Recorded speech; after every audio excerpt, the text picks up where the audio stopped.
Good evening, one and all.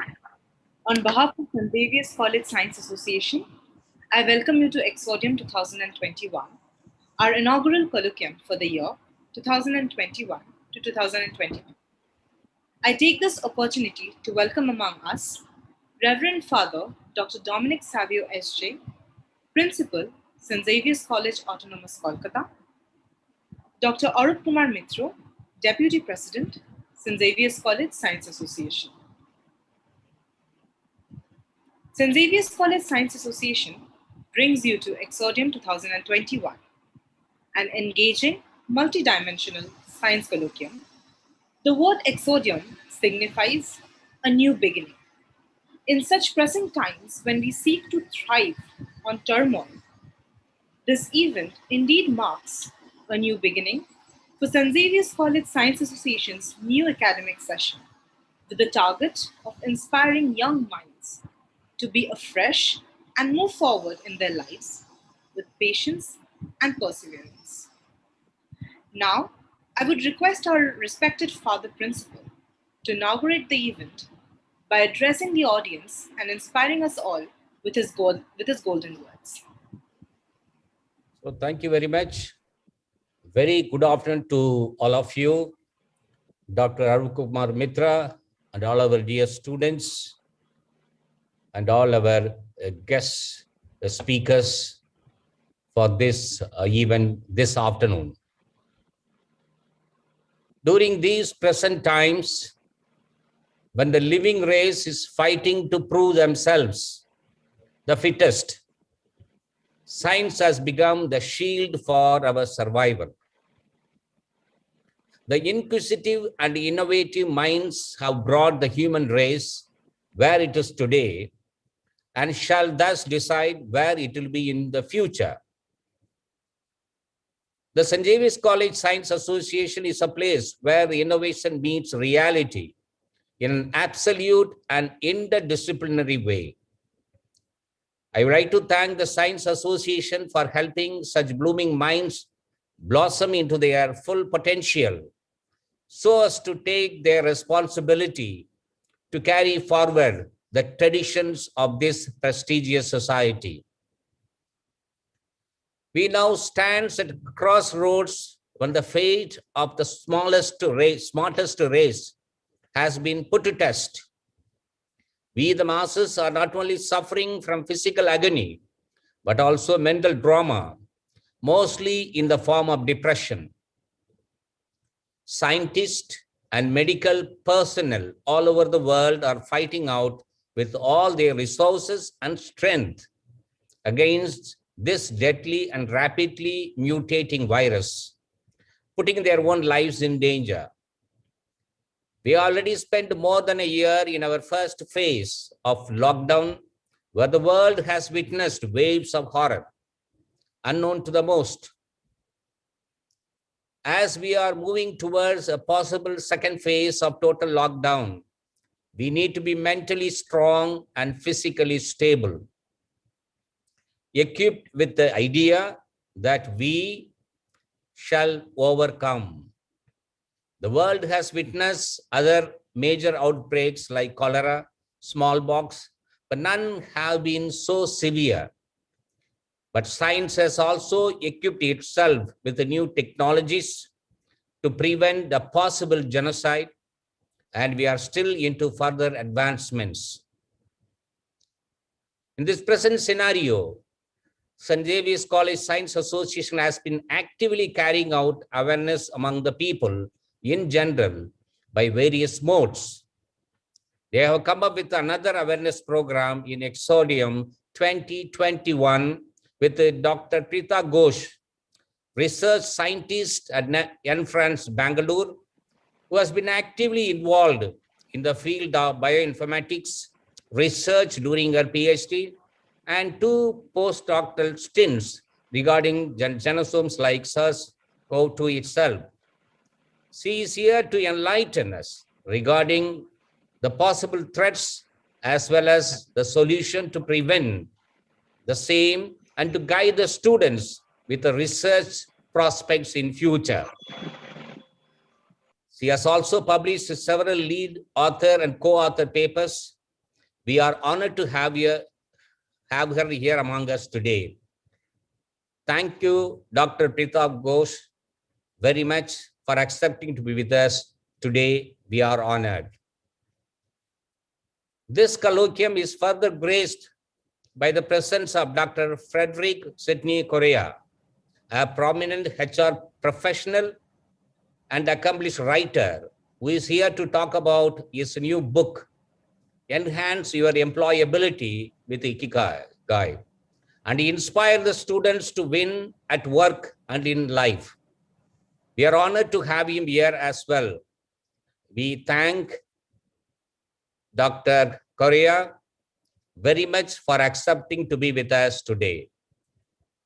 On this occasion, I take this opportunity to congratulate St. Xavier's College Science Association for successfully publishing the 13th edition of Bebbles, their annual science magazine, which endeavors to bring out the imagination and multifaceted ideas of the student community. The theme of the e-journal this year is Thriving on Turmoil, both in mind as well as body, which is something human beings have been doing for quite some time now. But we stand united in our battle against this pandemic, while the health workers and scientists are trying their best to shield us and defeat the deadly virus. I wish the Science Association all the very best in its future endeavors. I take immense pleasure in announcing that Bebbles 2021 is now officially launched. Thank you very much. May God bless you, Neil Ultra.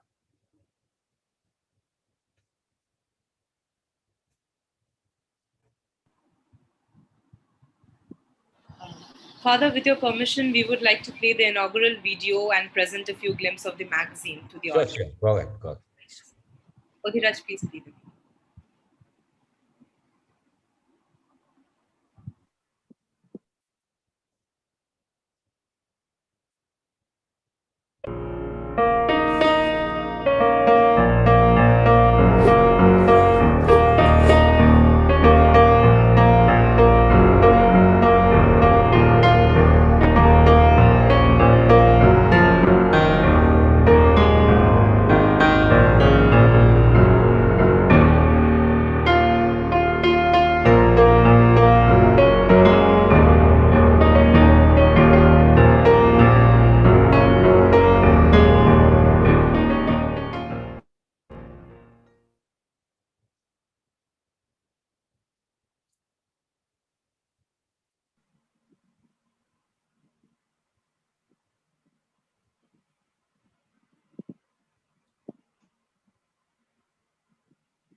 This is the cover of Bebbles 2020.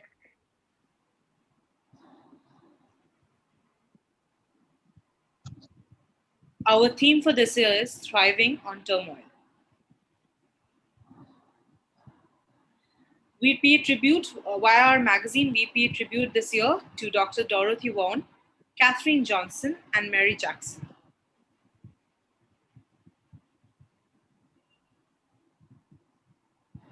We have a picture of the core committee member of St. Xavier's College Science Association for the session 2019 to 2020. In this picture, we have seated Reverend Dr. Dominic Savio SJ, Principal, St. Xavier's College Autonomous, Kolkata. We have our Deputy President for St. Xavier's College Science Association, Dr. Arup Kumar Mitro. We have our Vice Deputy President, Mr. Rana Biswas. We have our Secretary, Nobunil Chatterjee, and Assistant Secretary, Sneha Das. Behind stands the core committee member for St. Xavier's College Science Association for the session 2019 to 2020. Thank you.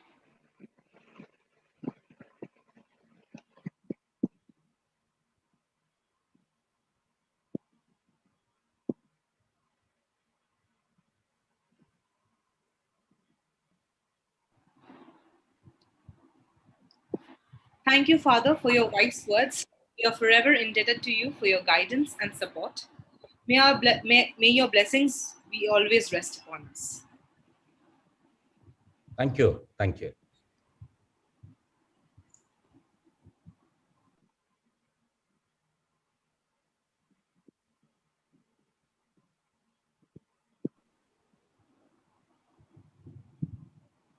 I would now request our Deputy Vice President of St. Xavier's College Science Association, Dr. Arup Kumar Mitro, to grace the occasion with his kind words.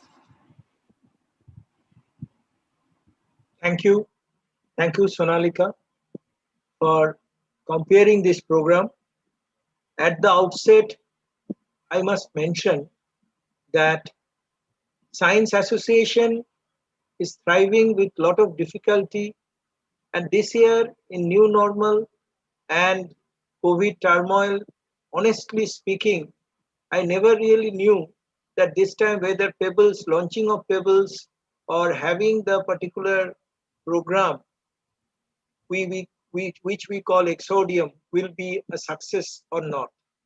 But honestly, you have done it, and I really feel proud about all the working committee members. Especially, I want to congratulate Nobunil and Sneha, the secretary and assistant secretary last year, and this year, Honorably and Nayonika, who actually we had meetings only online.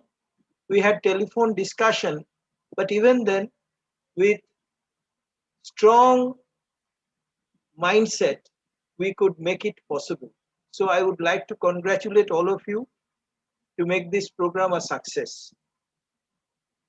I would like to mention special thanks to Dr. Pritha Ghosh, who is a renowned scientist and who actually made all of us proud when this story of her discovery regarding the possible way to combat the COVID-19 was there in the newspaper, in Telegraph and in Anandabajar. I really felt very proud. And honestly, you have a lot to give to our society. And if at all we could combat this virus, it is only through science, not through anything else. You know what politicians have done the damage. We scientists or people from science can do the repair work. So it is our duty to share our knowledge, to disseminate our knowledge, and really to get into these young minds. You never know. Future has a lot of challenges, and these young minds will get prepared to combat that. I also would like to thank from the core of my heart another alumnus of this particular college. Perhaps he was the first batch microbiology student, Dr. Frederick Sydney Korea, who is also, he did microbiology, but actually he mixed it so nicely with biological science. And he became an HR professional, but honestly speaking, not totally deviated from the subject. And I really believe that our students in science will gain a lot of insight from his talk. How to increase your employability.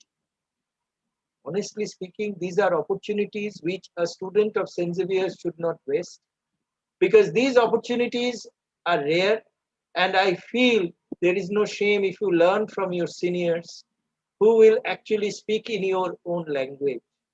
So, dear students, I really feel proud of your achievement. I always am, because you know, whatever you do, I feel yes, you have done something. So keep up this spirit, and I strongly believe this particular dark period which we are all going through, we will overcome, and we will see the bright speck of sunlight in near future. Thank you very much.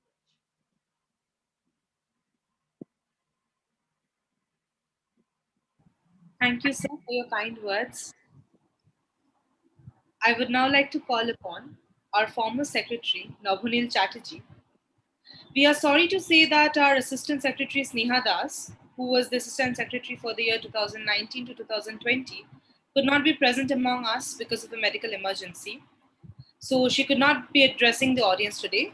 However, we know that her support and good wishes are always with us. I request Nabhunilda to speak for us, to speak for Science Association. Thank you. Thank you, Sanarika. Thank you, sir, for your kind words. The speech that I will be delivering now is on behalf of not just to the Secretariat 2019-20, but also the entire core committee who have worked tirelessly with me for the period of over a year to ensure that the Science Association continues to move onwards and upwards. A very good evening to all of the dignitaries present with us today and all members of the audience who are watching this live stream of this colloquium. The current times are nothing but turbulent and testing. In such a situation, man's reliance on science continues to be the strongest weapon to fight both ignorance and disease. With the scientific community working harrowing hours to discover vaccines and treatments for the coronavirus, the idea of science being more than just data, facts, and figures continues to be reiterated with every new breakthrough we have in our battle against this virus. It gives me great pleasure to be able to launch the current edition of Pebbles with the focal theme thriving on turmoil being appropriate for the current time. It serves as a reminder that despite the most trying of times, science will out. I would like to dedicate this issue of Pebbles to every healthcare worker, medical practitioner, and every member of the scientific community who have been working tirelessly to provide hope that there will be light at the end of a very dark tunnel. The cover story of this journal is dedicated to women in science, a fitting tribute to all of the women who have continued to overcome social and political barriers to leave an indelible mark in the hearts of many young scientists. In this regard, I would also like to thank the dynamic editorial board for Pebbles 2021, led by Srimoy Das and Amrita Bhattacharjee, for their efforts in putting together this magazine, page by page, frame by frame, despite not having a single meeting offline. I would also like to thank every designer, every member of the editorial board, every member of the association who has contributed to make this magazine better than every previous issue. I would like to thank my Assistant Secretary, Ms. Neha Das, and my entire core committee who have worked alongside the editorial board for the past year, despite their own personal and professional commitments. Lastly, I would like to thank our Deputy President, Dr. A.K. Mitra, for his support and guidance that gives form and shape to every endeavor that we have. My heartfelt gratitude to Father Principal and the entire college administration for the support that they have lent us in this endeavor. Finally, I would like to congratulate the acting core committee led by Onobeli and Noyonika on being able to organize this diverse colloquium, launching this magazine in such a short span of time. And as always, my gratitude to every member of this association for lending us their unwavering faith, for coming to us in large numbers, believing that we can pull off an event of this magnitude. Thank you and stay safe.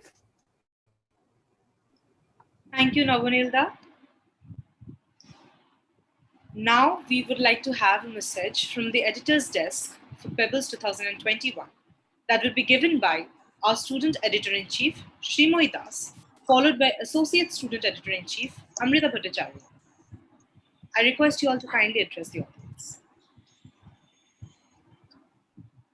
There is nothing you can do with this breath that you cannot do with your next. A very good evening to Reverend Father Dr. Dominic Savio S.J., Principal, St. Xavier's College Autonomous Kolkata, respected Deputy President of the St. Xavier's College Science Association, Dr. Arup Kumar Mitra, our honorable guest speakers, and to all the viewers and my fellow Xaverians watching this event. For years, the St. Xavier's College Science Association has carried on its legacy of inspiring young minds and encouraging budding scientists to express their views of the world of science. Pebbles, the annual science e-magazine of this society, has always acted as a platform which encourages the thoughts and logical arguments put forth by the students across all colleges and believes that it is this inquisitiveness that lies at the heart of a progressive society. Meraki, a word of Greek origin, essentially means putting something of yourself into your work, like your soul, your creativity, or your passion. And it is indeed what the Student Editorial Board has aimed to encapsulate through the 13th edition of the annual science e-magazine, Pebbles 2021. Mankind has evolved through the most difficult of times, and more often than not, the greatest inventions have resulted from the deepest ordeals. With the pandemic still at large, the world has learned to adapt, function, and still move forward in the field of scientific development at the time of a global crisis. Therefore, the theme of this year's magazine, Thriving on Turmoil, aims to celebrate the very ability of mankind to thrive in the darkest of times. For it is only in the black of the night that we can see the stars. And those stars help us find our way back amidst the chaos and turmoil raging all around us. Following this very notion through this edition of Pebbles, we pay tribute to Katherine Johnson, Dorothy Vaughan, and Mary Jackson, three notable scientists who have fought against societal, gender, and racial discrimination to emerge victorious and play a pivotal role in space research. They have proven to be pioneers in advocating how to thrive in the very face of turmoil and adversity.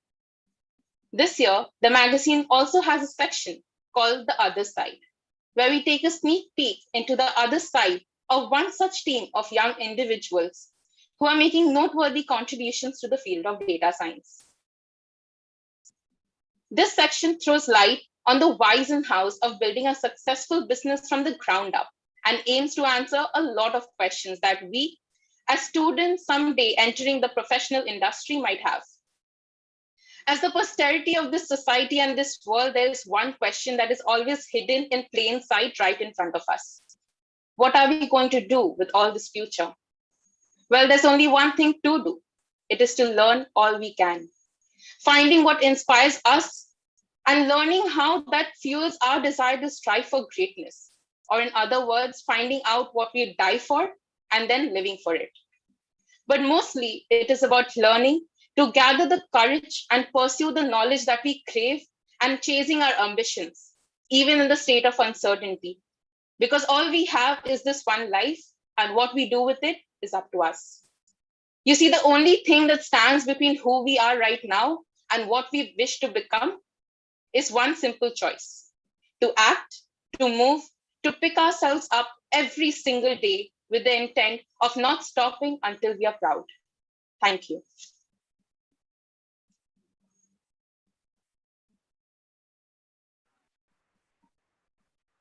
Good afternoon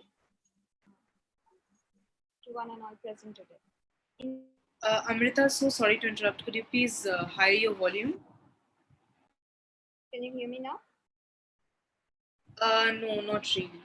I mean, your volume is very low. Am I audible now? Yes, but could you just turn it a little more higher? Yes, I have turned it to up to the maximum volume this device is allowing me.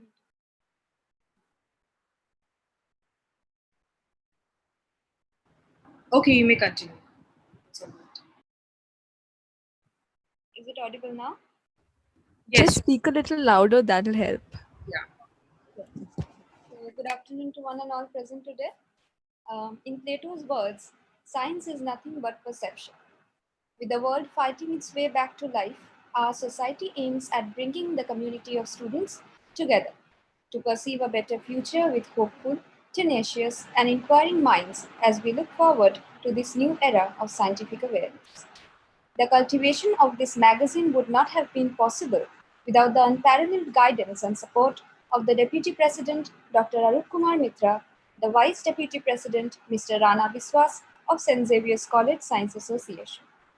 We would also like to thank the Secretary, Nabonil Chatterjee, the Assistant Secretary Sneha Das, and core committee members Abhiyus Nisnandi and Shokti Ghosh of the St. Xavier's College Science Association for their constant support and guidance every time we ask for it.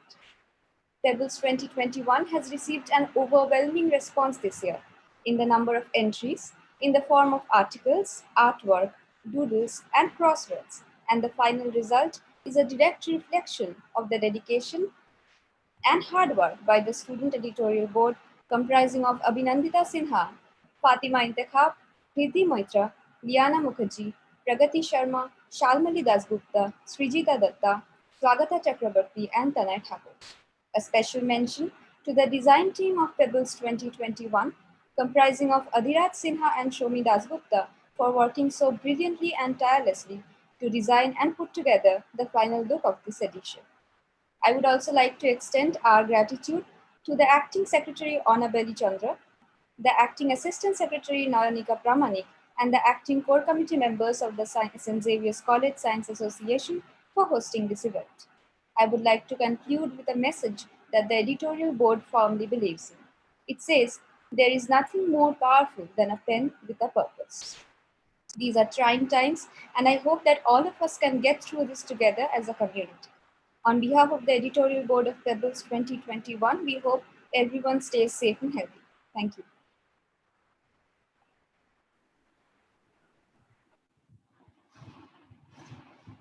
Thank you, Srimoidi. Thank you, Amrita.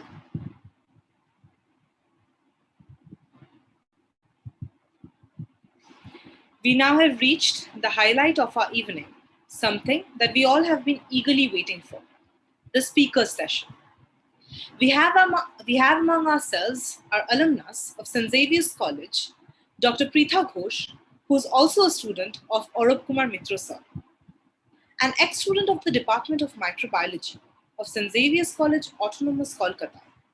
Dr. Preetha Ghosh did a schooling from Gokhale Memorial Girls' School. She did her BSc in Microbiology from St. Xavier's College, Autonomous, Kolkata, followed by her MSc in Biotechnology from Calcutta University. Dr. Ghosh has done her doctoral studies at National Center for Biological Studies, NCBS, TIFR, and a postdoctoral research from NCBS, then IIMCB in Warsaw, Poland. Dr. Ghosh will be here to enlighten us on recent research on SARS-CoV-2 genome, which is the cause of present pandemic situation. Following this, she will be guiding us on various career options in academic and industrial research sectors. I request ma'am to address our audience. Thank you. Thank you, Sonalika. Good afternoon, Father Principal. Good afternoon, Dr. Mitra. I'll share my screen. Just let me know if my screen is visible to you.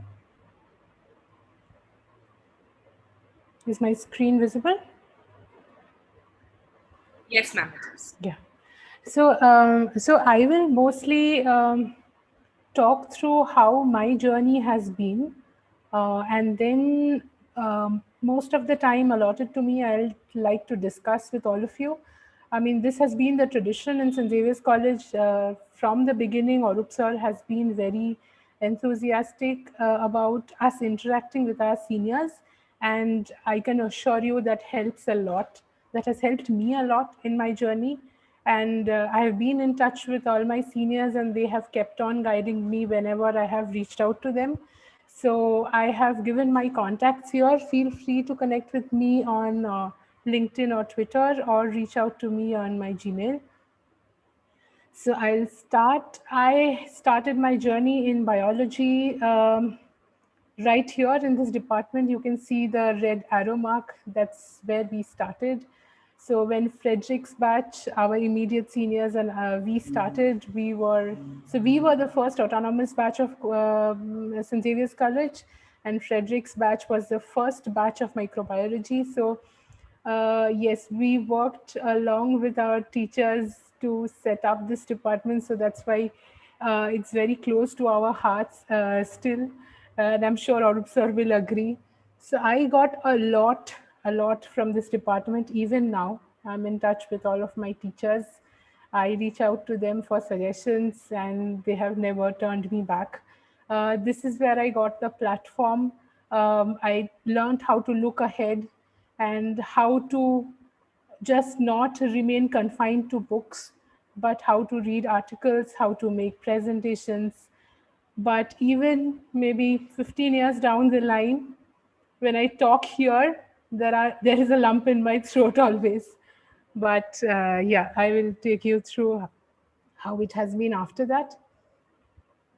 So post my bachelor's in microbiology, I moved to the University of Calcutta for my master's in biochemistry.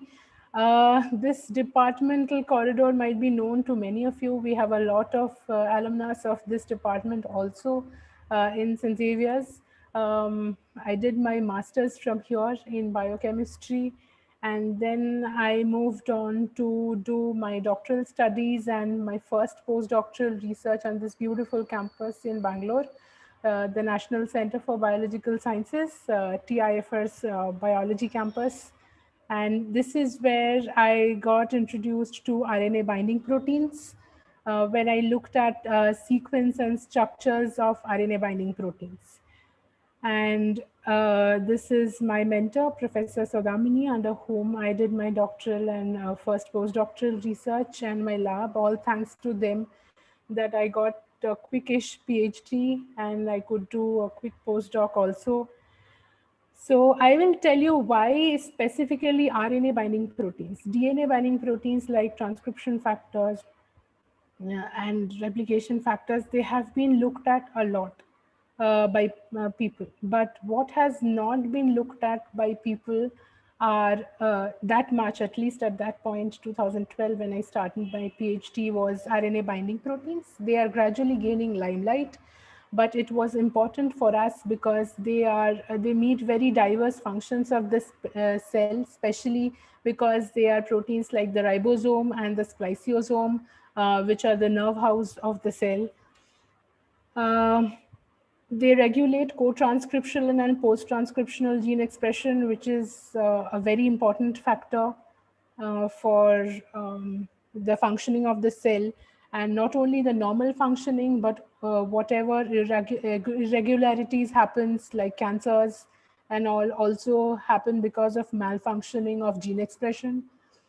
And like I said, they are the structural components of the ribosome and the spliceosome, which are the biggest machineries of the molecular machineries of the cell. So they are composed of multiple copies of RNA binding proteins along with their binding RNAs. And then I looked at RNA sequence and structure guided recognition. So there is a reason why I'm telling you all this about RNA binding proteins. Some of you might be able to make a connection based on the introduction that was already given. So during my career, I got trained in microbiology first, and then I looked at RNA binding proteins, and I kept on looking at RNA binding proteins, and during the pandemic, maybe it all fell into place when we were looking at a virus with an RNA genome. So after my first PhD and first postdoc, I moved out of India. I went to this not so known place, the Warsaw, the capital of Poland. I chose more the lab, where I looked at the large scale sequence analysis and structural modeling of complex structures of RNA. As most of you know, RNA takes much more complex structures as compared to DNA, and their interactions with proteins, like I mentioned in the previous slide, and ligands, like mostly drugs, are what defines their multitude, their breadth of functions, I would say. So this is what my postdoc was destined to look at. This is my postdoc mentor, the science advisor of the European Union, Professor Janusz Bujnicki, and my lab in Warsaw. I learned a lot here. I learned how to collaborate with people from very different dimensions of biology. I learned how to collaborate and work with people coming from diverse backgrounds. So in this lab, there was nobody who had overlapping backgrounds. There were computer scientists, mathematicians, and this is what biology currently is all about, interdisciplinary science. Because you can't just say, I'll stick to biology, I'll not do physics, I don't know much of chemistry. All the disciplines of science now go hand in hand. And this is what I learned mostly from this postdoc. I was happily looking at RNA binding proteins and their RNA again, which was always my interest. I was looking at protein families that have been conserved from Drosophila, the fly, to C. elegans, to worm, and to human. And we were getting like very nice insights on the evolutions of proteins until this happened. So we landed onto the pandemic, and the entire scientific community had to just set aside what they were doing, and we had to save the world, sort of like you see, like Sir also said, only science can pitch in and solve what is going on now. So that's when I tried to put in my knowledge of microbiology, structural bioinformatics, sequence bioinformatics, looking at RNA, and maybe the pandemic positively affected my research. So what we did as a part of this study is when the entire world was running against the virus and people were running behind vaccines, what we and our team did is we sequenced the entire genome of the wild type coronavirus, and then nucleotide by nucleotide, the entire 30,000 nucleotide, we looked at their secondary structure. Now, why was it needed?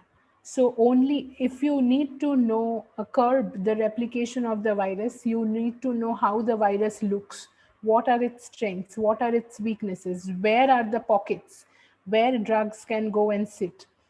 For vaccines, it was a parallel line of treatment already going on. But for drugs, we didn't have much idea till this work of ours, where we first sequenced and solved nucleotide by nucleotide the entire structure of the coronavirus genome.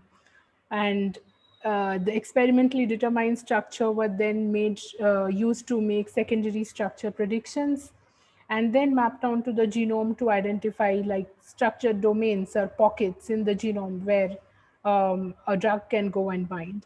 And I still remember sleepless nights of going nucleotide by nucleotide and looking at the entire 30,000 nucleotide, but yes, all for the good now. And this is a bigger picture of what we achieved. So you see different RNAs here. These are different parts of the coronavirus genome. We see these are pockets here. You see grooves here where a drug can come and bind and prevent the folding of this RNA, in turn leading to blockage of the replication of the virus, leading to remission of the infection. So what we did as structural bioinformaticians with knowledge of microbiology was we modeled the domains based on conformational search. So this is a way by which we simulate biomolecules, look at what all possible structures these molecules can take, and look at their chemical feasibility, because we also need to, the chemistry plays a huge role here. We need to see what is feasible in terms of allowed structure and what are disallowed structures. And then after we had modeled, we redetermined the secondary structure to be sure that these generated models were on the right track. In the process, I ended up collaborating with a lot of people from all over the world. It was a huge learning experience. They had very different kinds of expertise, starting from my days of PhD, as well as during my second postdoc. They were all people with different expertise, and I had to learn very fast. And in this respect, I would say, please always keep your mind open, especially in this age of interdisciplinary science. You need to accept change. You need to move out of your comfort zone to welcome newer techniques, which you might need to at times learn overnight to start implementing them. Of course, there'll be experts and people to guide you, but do accept change and delve into not so known areas. And that's how I'll summarize my skill sets. I to some bit of sequence bioinformatics, which I have done for SARS-CoV-2, a lot of structural bioinformatics again for both protein and RNA in SARS-CoV-2, like I said. Next generation sequencing techniques. So this is like the future of biology. So whatever we know about all the mutant strains that are coming up are all courtesy next generation sequencing and large scale data analysis. This is something I am doing currently in my company. So I've joined this company in Bangalore called Entrance, which works hand in hand with the hospital Mayo Clinic in the US. And we try to use artificial intelligence based methods to make sense out of biological data. So mostly I'm working on more clinical patient records now of COVID-19 patients, all what have been prescribed by doctors in their notes or what have been given by what medications have been given, how long have they lived after being given a medication, what kind of comorbidities drive their survival rate and so on. Yes, I would like to end by thanking all of you for your kind attention. Thank you, sir. Thank you, Father Principal. As you see, Arup sir here, and this is me here with my entire batch, all my teachers here who have taught me and still advise me whenever I'm lagging behind, and Nihil Ultra.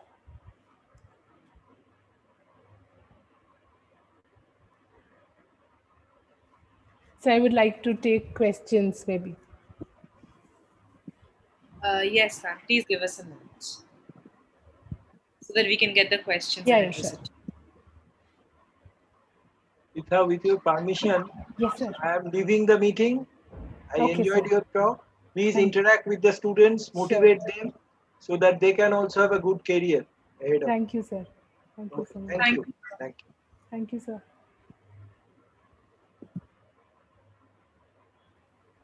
Thank you, ma'am, for your patience. So we have got a few questions from our students. So the first one being, how was your overall experience in pursuing a doctoral and postdoctoral course? Okay, so doctoral, I'll be very frank here. So after I finished my bachelor's and master's in experimental biology, as a mainstream, I joined experimental biology as a PhD, but that was not my cup of tea. So I realized within a year that's not something I was liking doing. That's when I switched to bioinformatics, which was never my expertise. But I realized that I am liking looking at structures, biochemical structures, the structures of viruses, bacteria, which I have always learned rather than looking at them experimentally. So I always liked the broader picture. I was extremely lucky to have an excellent PhD mentor. So she guided me throughout, and PhD, as you know, requires a lot of patience. There'll be more failures than there'll be successes. So that way, and being in a place like NCBS where you compete with the best in the country, I had very good batchmates, colleagues who always got the best out of me, I would say. So yeah, so they always kept on motivating me. Yeah.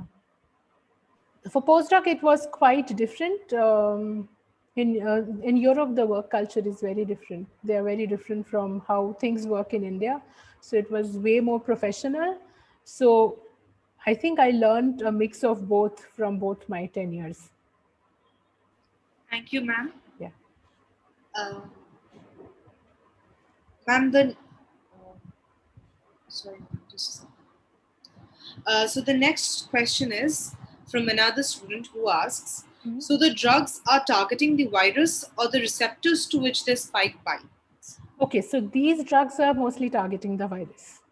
So like you are right, there are drugs which are being targeted to break the interaction between the receptor and the spike. Mostly the vaccines target spikes in a place which can hamper the binding with the receptor. But in our case, it was mostly targeted to the virus itself, to, because so when the drug binds, the RNA of the virus changes conformation such that the proteins that facilitate its replication cannot sit and bind and recognize and carry on with the replication, means the virus cannot replicate anymore, leading to the clearance of the virus from the host. If Thank that you. answers, yeah. You have a third question. There's some problem with my video. Could the host please check once? I'm not being able to turn it on. Yeah. Thank you. So the third question is, what are the main challenges you faced while sequencing such a large genome, even though the most advanced techniques are in place? So actually 30,000 nucleotides is not a very large genome. It's very large compared to viruses because viruses are usually never this large. The coronavirus is one of the largest family of viruses in terms of genome size. But they are not, I mean, NGS methods, I mean, the biggest genome I have worked with are plants, which are bigger than humans in size. So actually 30,000 nucleotide is not a very big size, but then I can tell you, so with plants, which are bigger than human genomes, you need to have multiple copies, multiple libraries, very good quality DNA, so that you cannot sequence the entire thing in one shot. So it's broken down based on the platform that you use or the enzymes that you use. So it's sequenced in pieces, exactly like how crosswords are. So, and then you stitch them based on overlap. So, for example, if I say my name is Preetha Ghosh, I can't sequence Preetha Ghosh at one go. So PRITH maybe gets sequenced at once. Next, THAGH gets sequenced, and then OSH gets sequenced. So I have to look at where all they are overlapping to know which fragment comes after which fragment. So that is a big challenge. That's why NGS techniques are very expensive, because in order to get good coverage, to sequence the entire genome, we need to run a lot of sequencing runs. We need very good quality DNA. And that's what makes NGS very expensive. But once you get a hand of the technique, there are experts always who are doing the sequencing, though we are the ones who prepare the DNA. And the DNA quality also makes a huge difference. And also the sequencing machine. There are newer sequencing machines coming up which give very high depth of sequencing, means how many times a part of a genome has been sequenced. Thank you, ma'am. The next question goes, is the virus really man-made though? No, not at all. It is not at all. It comes from bats. And you'll be surprised to know that the SARS-CoV-2 is more similar to bats than they are to the previous SARS-CoV. The 2003 pandemic causing SARS-CoV is less similar to the current SARS-CoV-2 than it is to bats. So it is not at all man-made. Thank you, ma'am, for the much confused, Yes. the much confused question among many of us. Yes. Thank you for clarifying. The fifth question is, how much of a disadvantage will it be for us college-level science students to not be able to learn lab skills here due to the pandemic, which is a very serious question. Yes, this is a serious question, and also this is concerning because when you start your PhD, when I started my PhD, nobody taught me how to set up a gel, say which is a gel or how to set up a gel. These are things which I was supposed to know courtesy my prior education.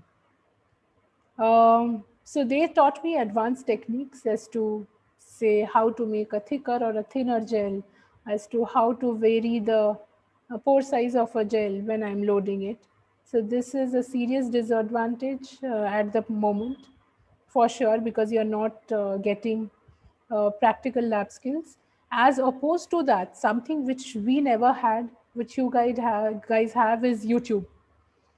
There are loads of good tutorials where you can actually see the instruments, though you cannot handle it by yourself, but you can actually see the instruments so that you know which is what, how to fit a gel together, or which electrode goes into which end of the gel plates, and all that you can already see. But all the people who will be starting off with their PhDs along with you will be on a similar boat. So you will be learning together, albeit the learning time will be slightly more because you have lost out some time during your bachelor's and master's.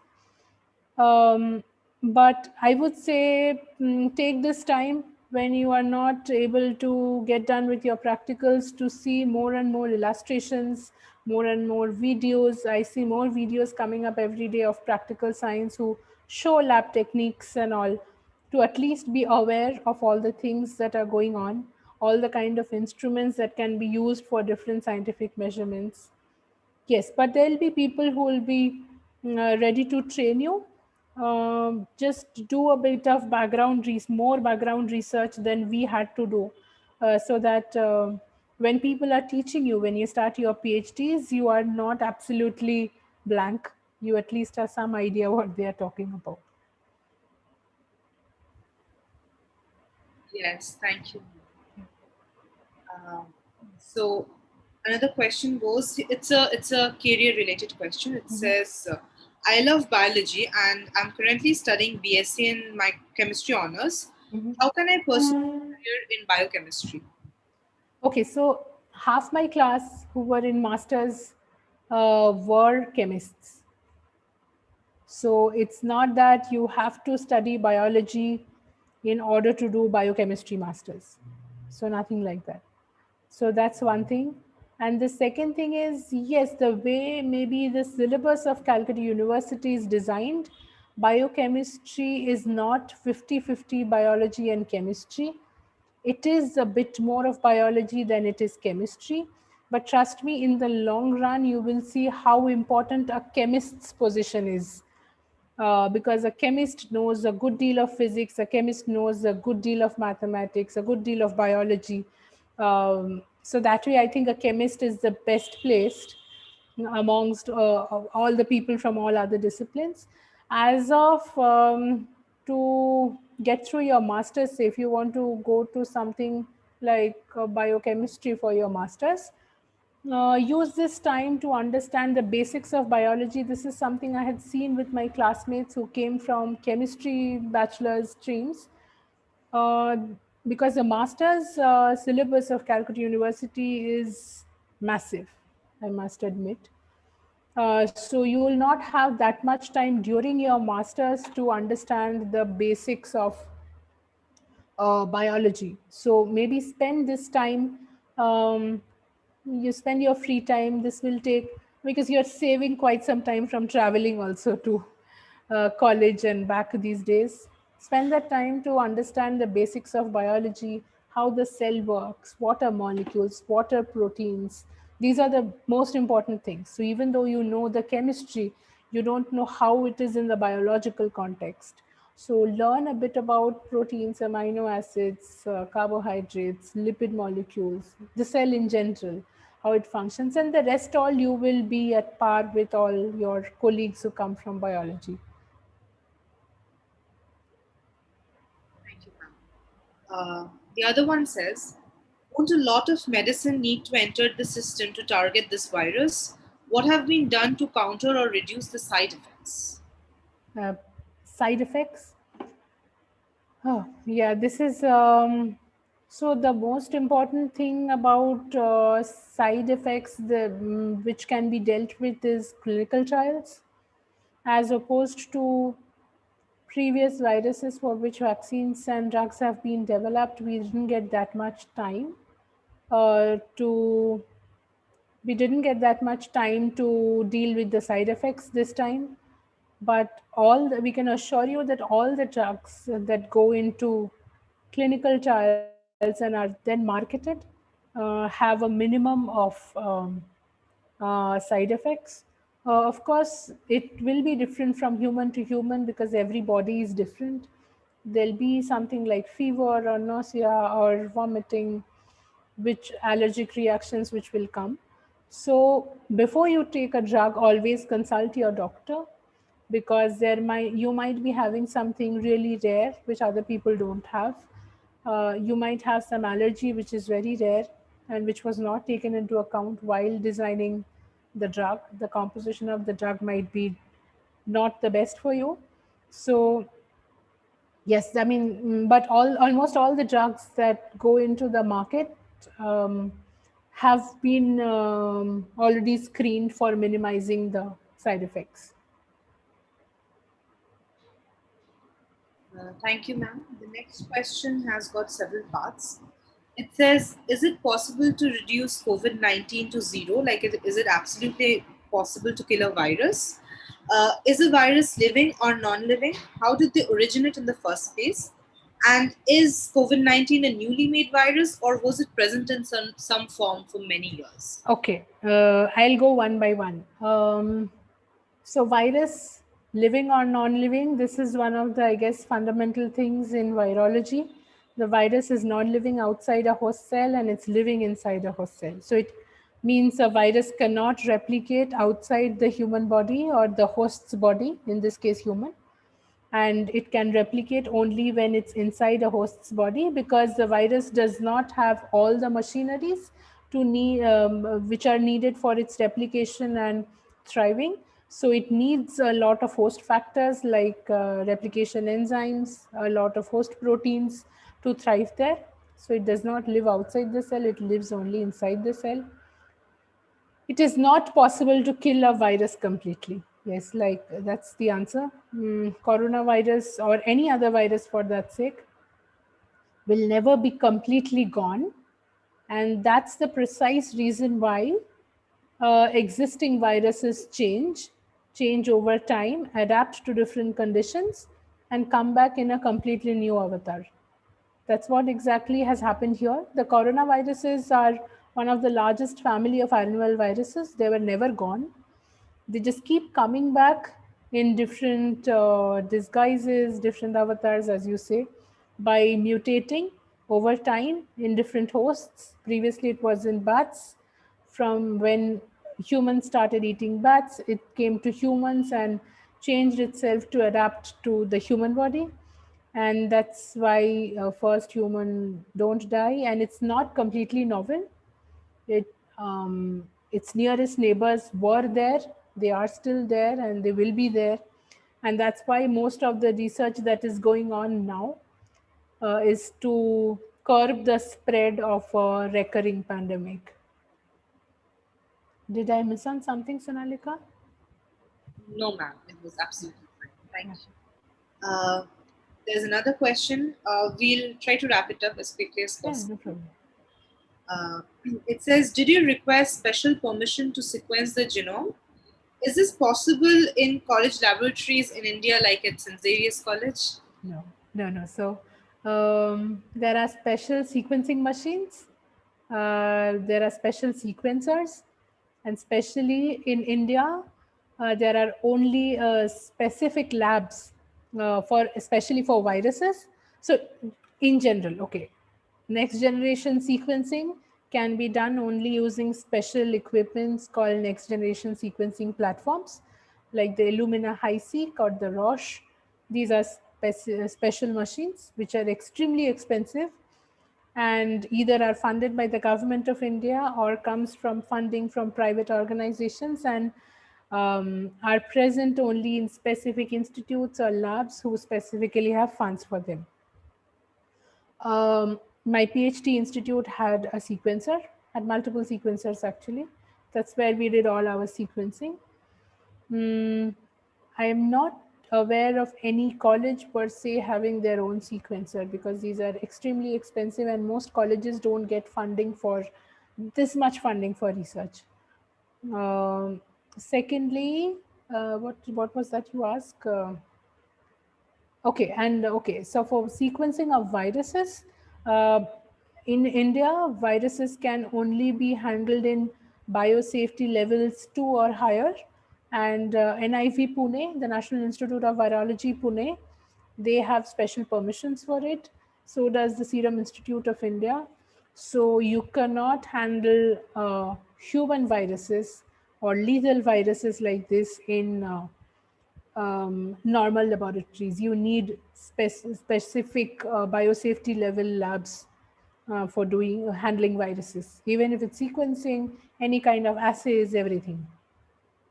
So all the experiments that I showed you were done in labs which were specially equipped, biosafety level 3 labs in Europe.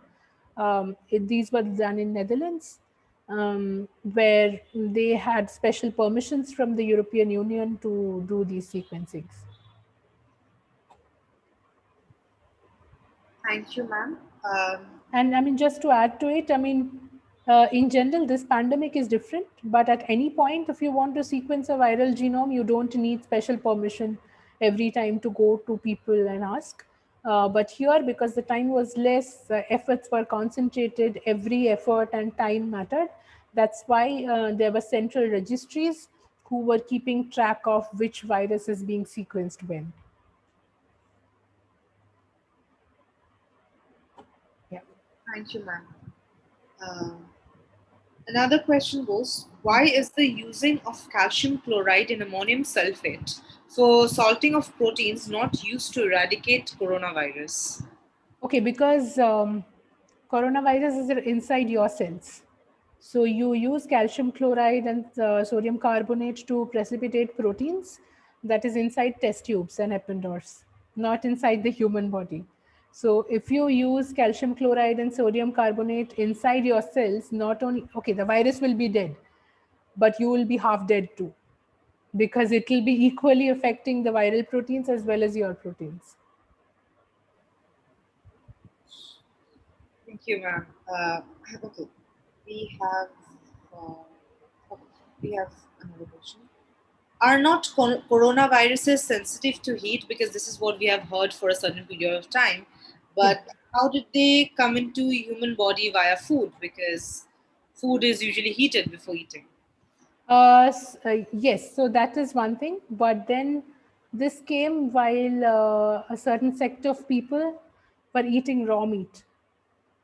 In cooked food, if you reach boiling point, then coronaviruses are killed. They can't thrive beyond that point. So like spores are endospores. But coronaviruses didn't come to our body through cooked food. It came when people were eating raw meat.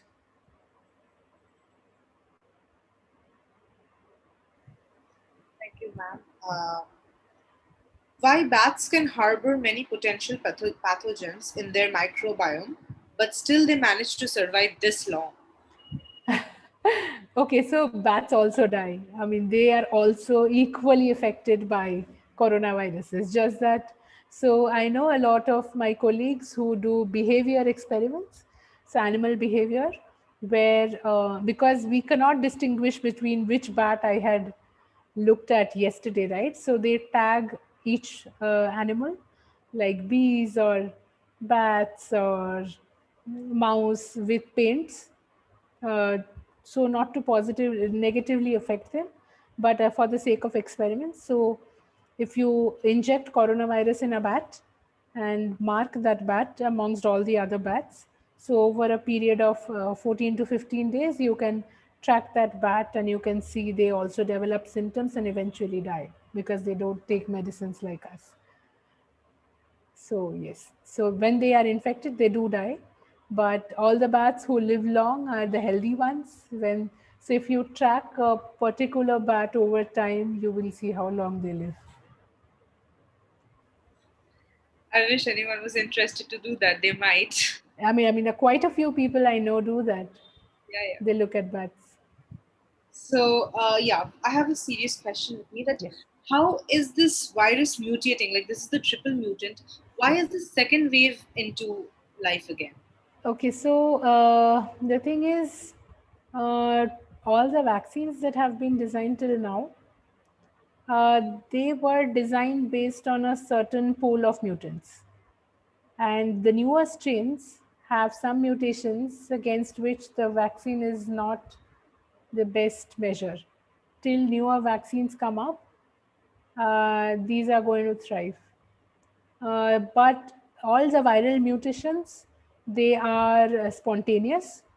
They can, I mean, you can't say when a virus mutates because mutation is a spontaneous process. It can be sped up by certain chemicals or something, but the virus does mutate, and especially in a population like India, where the gene pool is so varied as opposed to the Caucasian or the Western population. We have such a variety of gene pool, so much diversity in our genes. We are so different from each other. So entering our bodies, the virus needs to develop newer strategies every time to thrive. So what might be detrimental for me might not be detrimental for you. So the virus, in order to replicate, might need newer strategies inside different humans, and that's why that aggravates their process of speed of mutation, I must say.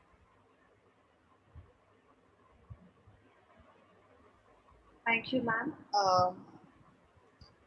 So this question is very important even from my side. It says, what is the most promising vaccine in our development right now? Because even after taking the vaccine, we have seen that people who have completed 2 doses of virus have also gotten affected by coronavirus. I mean, after 2 doses of vaccine have also been affected by coronavirus. So what is the possible way of getting rid of this, which seems plausible now? Yeah, that's a very grave point actually, because all the vaccines that were developed, like I said, were developed based on the existing strains.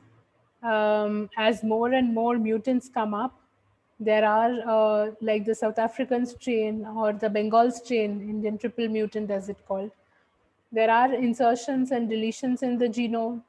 There are changes which makes the antigen antibody interactions weaker, or maybe so weak that you can consider it negligible.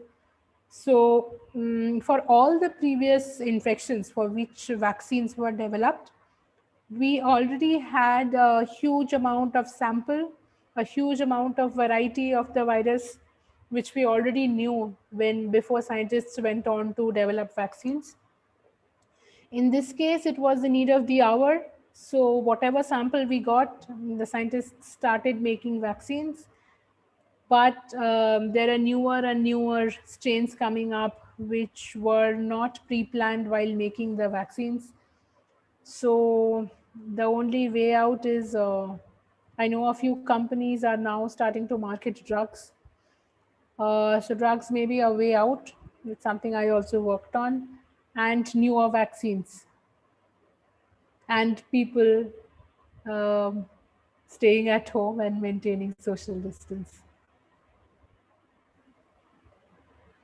Thank you so much, ma'am.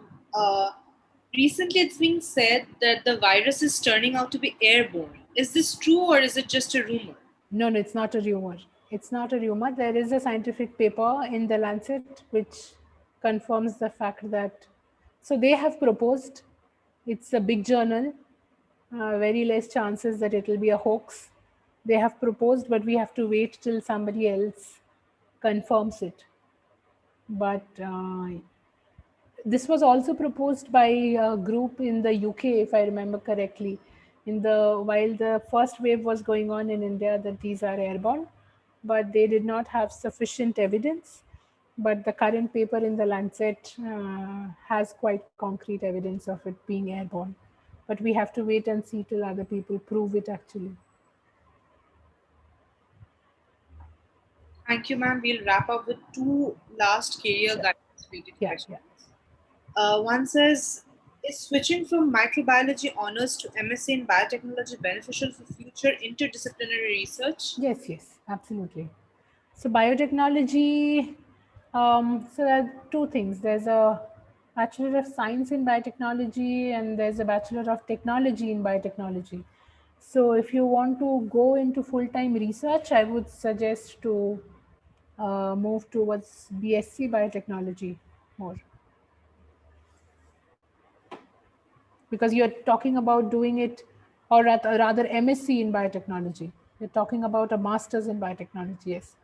So I would suggest MSc in biotechnology rather than an MTech in biotechnology. Actually, in St. Xavier's, we have an integrated course Yes. of BTech and MTech, so it anyway. Yeah, we were the first batch of our batchmates were the first of those. 2006.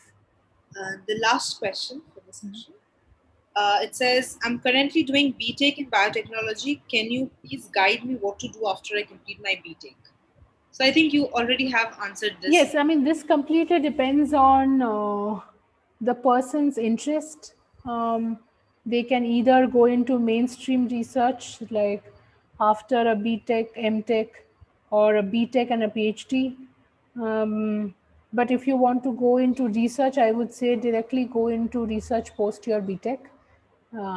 But if you want to, say, get a job and get more skills in the industry, then go for an MTech also. But that completely depends on the person's interest as to if you want to go into mainstream research, then do a BTech. And if you want to stay in India, you can directly start a PhD in all the national institutes. But if you want to go abroad to some place like the US, then you can also do an MS there and then start your research.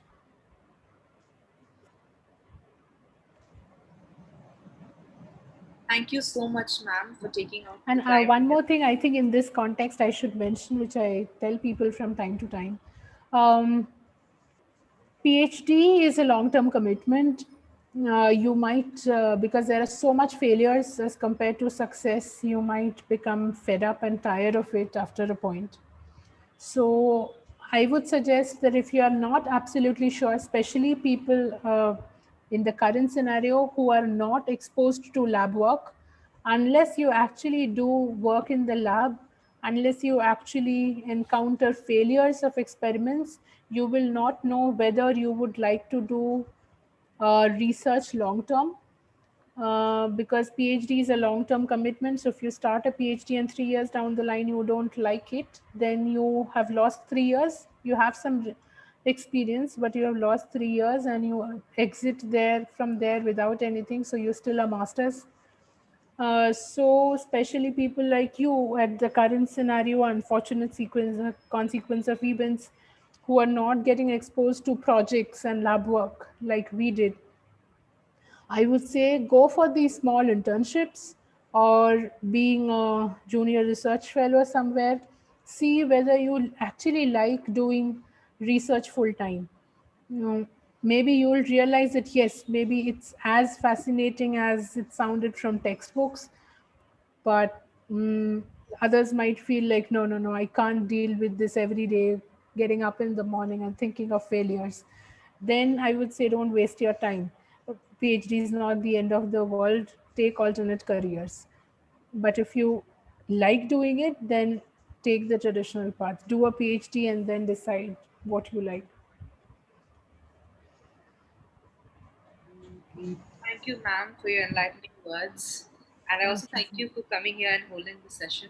No problem. My And pleasure. thank you for taking all the questions. We have a lot of questions still coming up, but because of the short of time, we'd like to wrap up now. Sure. Thank you, ma'am. Thank you so much. Before we move on to the next event, there's an important announcement for all the students of St. Xavier's College Autonomous Kolkata who's watching this live at the moment. A link to a Google form will be given in the chat box of YouTube. You're requested to fill it up with correct information and submit within the next 5 minutes. Thank you.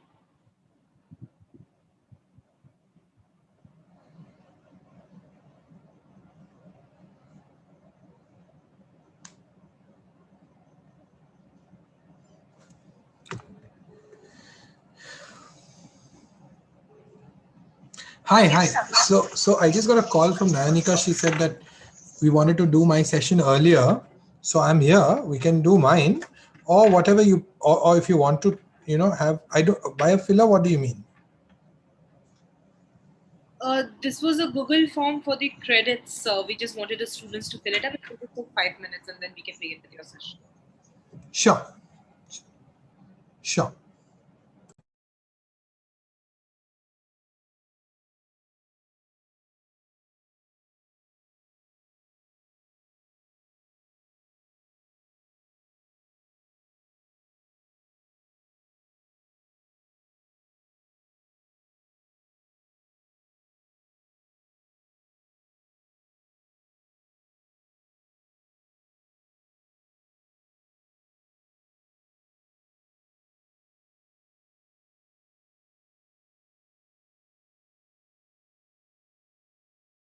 We'll start our next event sharp at 5 p.m.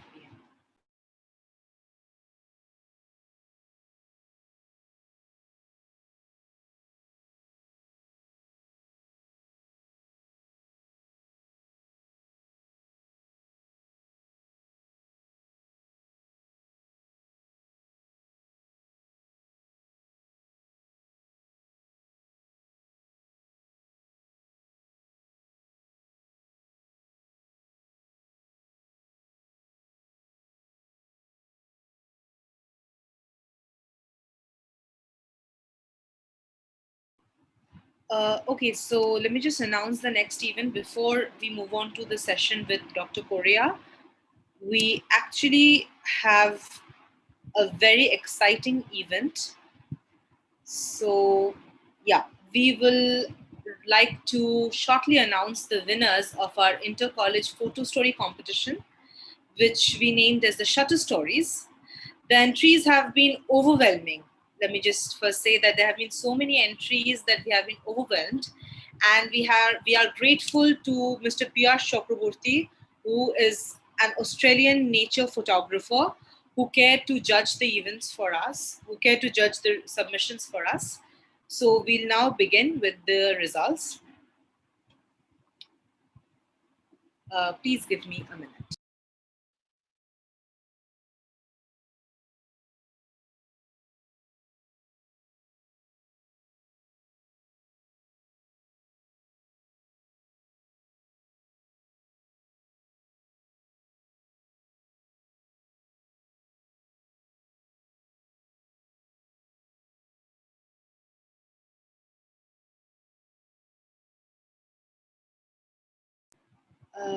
Yes, so the results goes, the first person, the winner for this event, is Orunava Bhattacharya of Amet University, whose theme was The Living Miracle. Second, Ankita Bhattacharya of Academy of Technology, whose theme was Life as I See It. Third, Shrayan Goswami of St. Xavier's College, whose theme was Birding in Purvastuli. Can we please view the lovely photo stories that the three have submitted to us? First one by Orunava.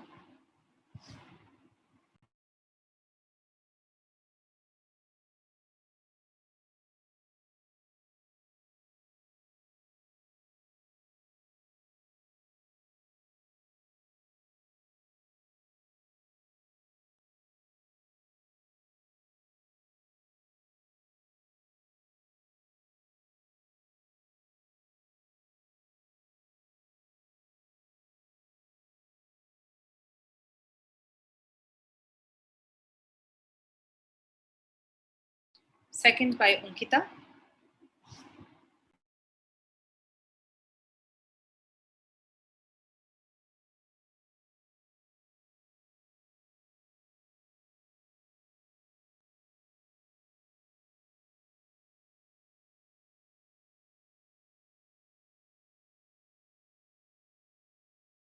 Third by Shayan.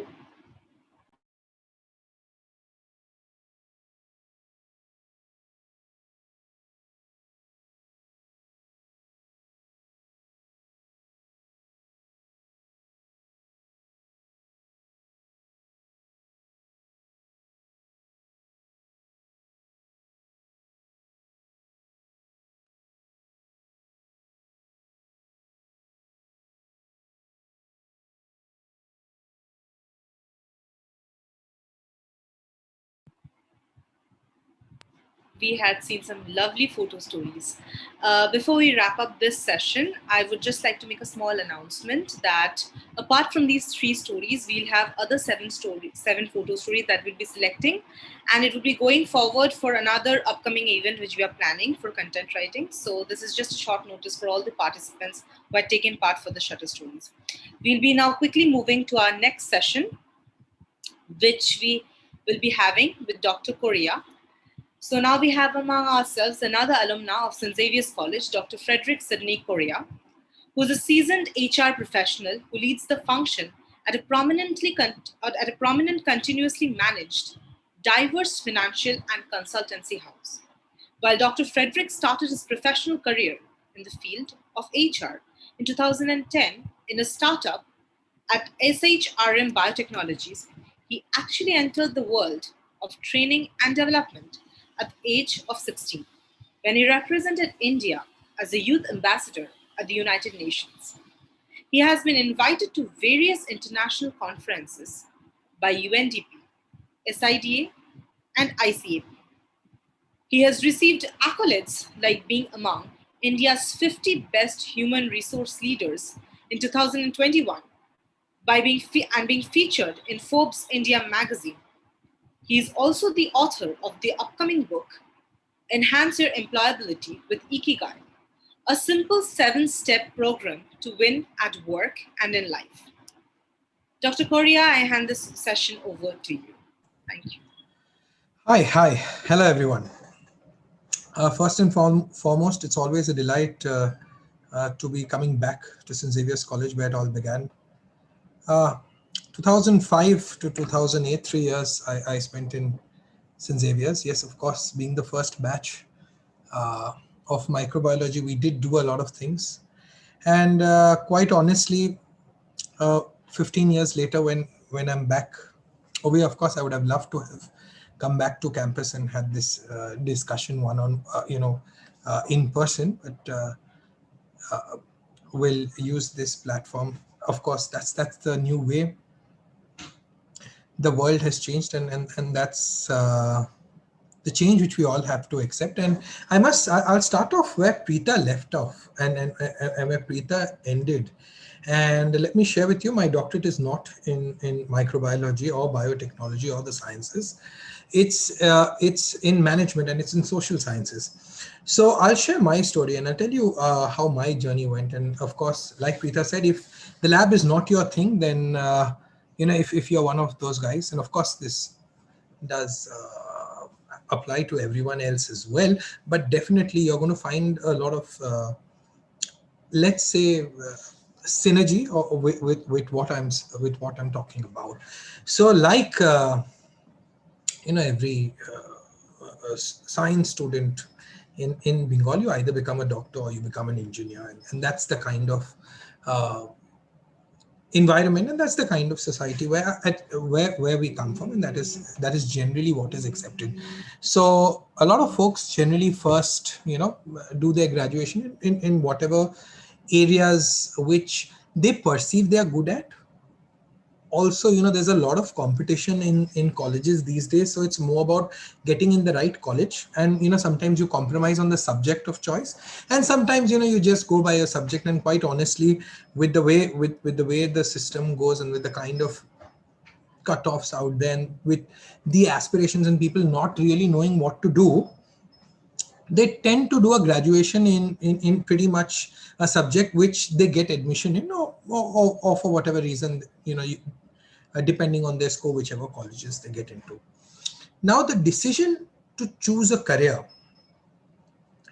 pretty much depends on various factors. And what's very important is, how do we choose that career?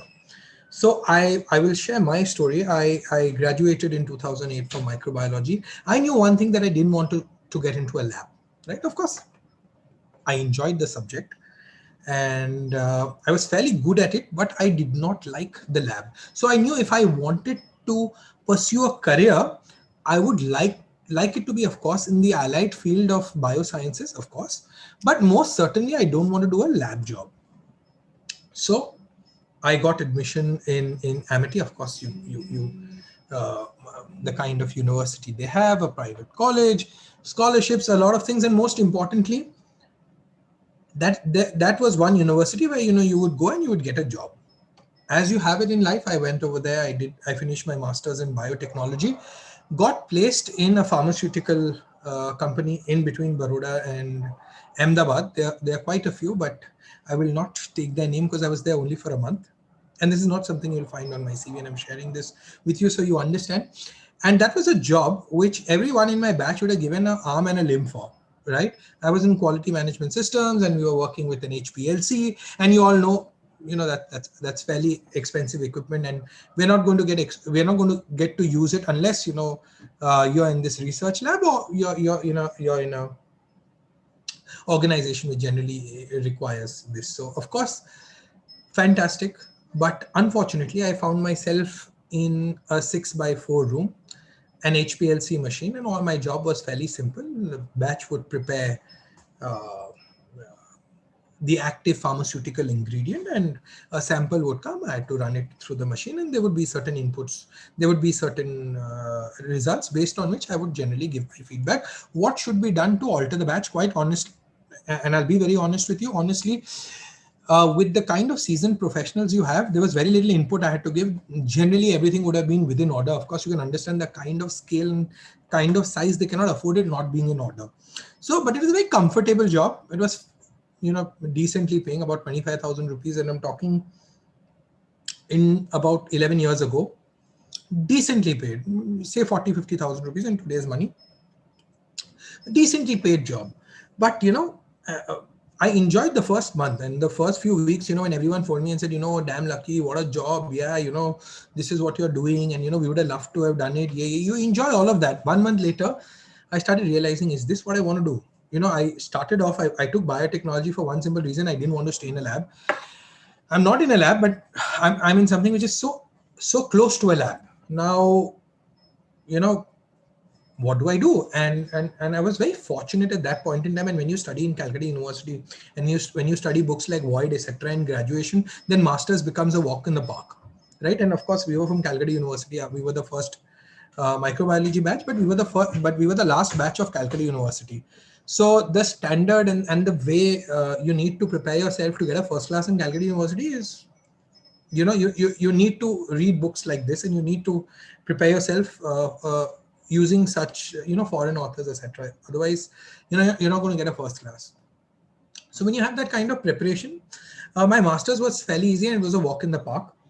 I had the opportunity to pursue various allied subjects like behavioral psychology, and of course I did quality management systems, and I did Six Sigma, got introduced into operations, and when you do your Six Sigma, and of course, unlike these days when Six Sigma in a B school is just a 3-day affair, you come and they'll give you some gyan, and after 3 days you get doled out a certificate. At that point in time, it was a 6-month program, weekend classes, 10 to 4 generally every weekend. So Saturday, Sundays, both. So for 6 months, you got to do that. After that, you got to go and apply your learnings in a project. So come what may, I got to do this. I got to apply my learnings in a project in a startup known as Shram Biotechnologies, who were working on biofuel at that point in time. Shram Biotechnology is a contract research organization, and they also do biotech training, and they have they started a cattle feed plant. At that point in time, it was, in the East, it was something very new, because there was not many jobs in this sector at that point in time. But I knew clearly I don't want to be in the lab. So I did one of my internships there, and when I was in this firm, and I was only thinking, is this what I want to do, and what do I do 5 years down the line? Because it pretty much seems like a dead-end job. What am I going to do? I'm going to reach the senior most person who's going to do this, probably move to 3-4 factories, have a lot under your control, but I wasn't enjoying that. And so I got a call from Kunal. Kunal calls me and says, you know what, Fred, why don't you come back to Calcutta and let's work together. You have studied biotech. Let's do something together. And I also at that point in time thought, I want to set up, a biotech, training institute or a biotech lab or something like that. I there was that entrepreneurial bug at that point in time. I'm not saying it's not there, it's still there. But, I said, what? Yeah, if I stay here, there's not much I'm going to learn. So I told him, okay, I'm going to come there, but understand I'm not going to do any work in the lab. So he was like, but you studied biotech, yeah? I said, yeah, I've studied biotech, but that's not what I want to do. I'm going to be working with you. We're going to see how to get business.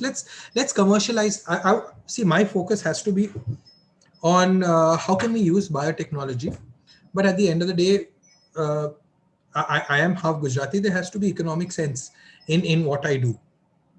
So he says, okay, come back. We'll figure out something. So that's when I went and joined him. And I told him, boss, I studied behavioral psychology and I'd like to pursue a role in HR. He said, see, we are a startup, pretty much sab kuch karna padega. if you're agreeable, then you most certainly you come. So I said, okay, how much salary you will give me? So he says, I can give you, X salary, which was certainly less than, my salary at this firm. So I told him, but why will I leave a brand and come to you? Right? This is a very tough question. And, of course, you got to pay me more. Nah? This is a good job, good company. Of course, when you're demanding a salary, you're going to demand higher. And then this guy says, see what, we cannot afford at that point, that kind of cost at this point in time. Let's see, come, let's add value. And then of course, we'll see how it grows. For me, from an economic standpoint, it made sense. I had a house in Calcutta. Everything was cheaper in Calcutta. I used to stay over there. In Baroda, quite honestly, I used to barely save anything. But, still, when you have a package, you don't want to take a cut on that package. One first tough decision I took, I joined Kunal. Worked over there for 2 years. We did good. I did fairly well in terms of compensation. Also, my compensation grew. But then there was a second tough choice in my life.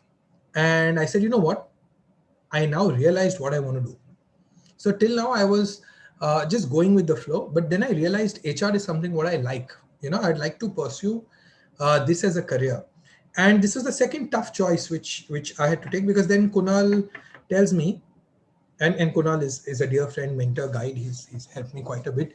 He tells me, Fred, why don't you do a distance MBA? Right? Logically, this would make sense. Do a distance MBA. We'll recognize it. After you do your MBA, what is the kind of compensation you're going to get? We're going to see how we can, compensate with you. In that way, you stay with us right now and continue over here. Difficult question.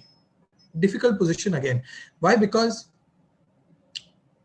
I was getting, he was recognizing my degree, but the idea was I was not choosing that degree because I wanted that degree.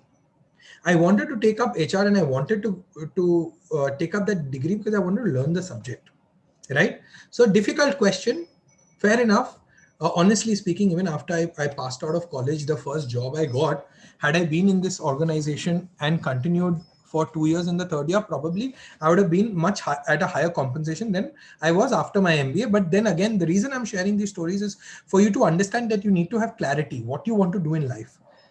Did my MBA, and then I made such a different career pivot because I joined an investment banking firm, and 2014 I joined them as an associate management trainee. Of course, I had some experience, but of course, out of B school, that's generally that's generally the kind of roles you get.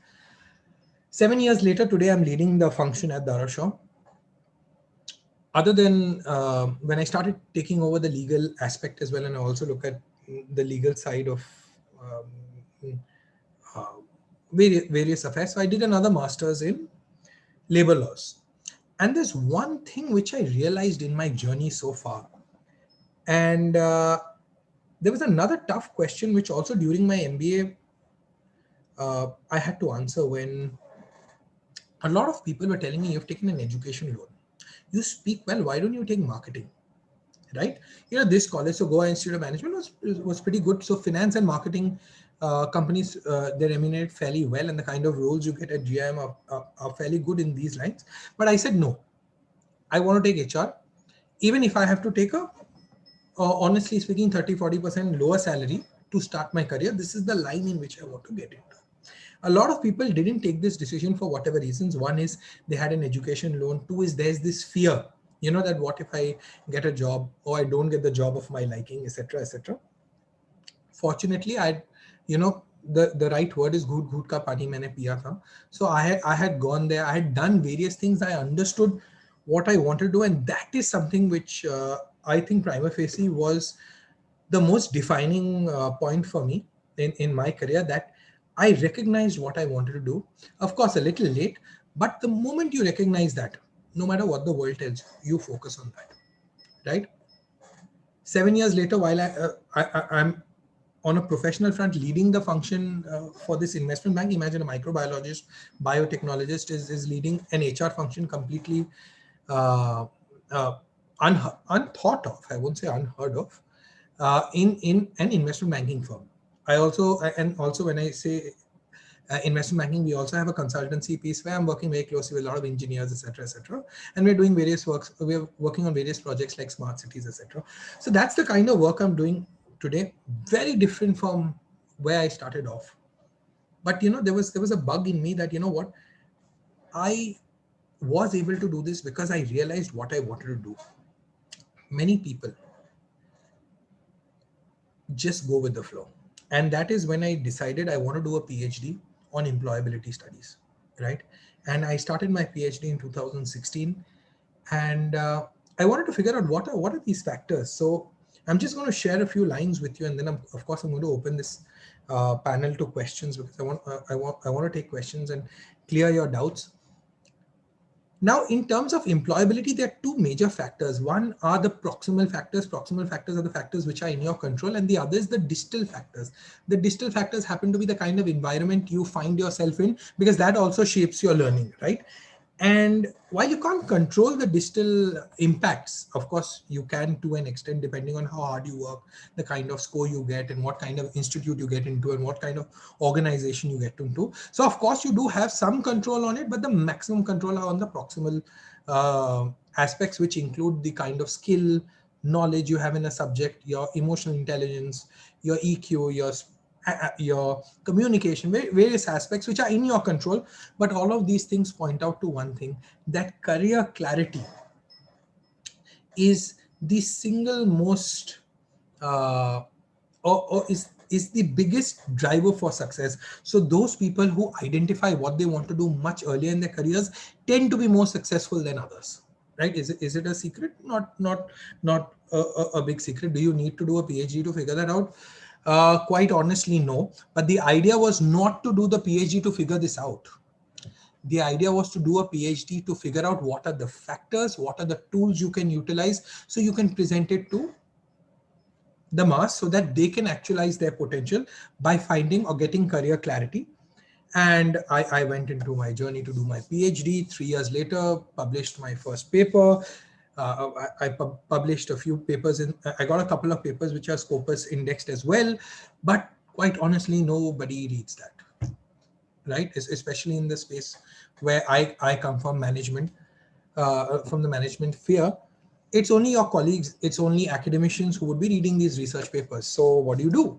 The reason of pursuing this research was to spread this knowledge among the youth. So I realized, because quite honestly, when I shared my paper with my wife, I'm sure she's just read the abstract of it, but she says, fantastic, all my friends, and they pat you on the back and say, oh, great, oh, another publication, fantastic. But the idea is, if this knowledge is not getting spread, then what's the point of doing this research? And it is that desire which pushed me towards, democratizing, popularizing these learnings. And that's what pushed me to write this book, Enhance Your Employability with Ikigai. Now, Ikigai is a very simple concept. I borrowed it from the Japanese, and it consists of 4 Venn diagrams. One is what you're passionate about. 2 is what skills you have. 3 is what the world is ready to pay for. And 4 is what the world actually desires. So when you find the overlap of these 4 circles, that sweet spot is known as Ikigai. So it's not about just having career clarity, but seeing or identifying the opportunity you can have to find that sweet spot. And if you do find your Ikigai, then there's no question of work-life balance, because work and life integrate so beautifully that such concepts just go out the window and go back to yesteryear. Because if we look at sociology and we look at how this concept of work-life balance also came in, if you look at generations back, people worked to earn a living.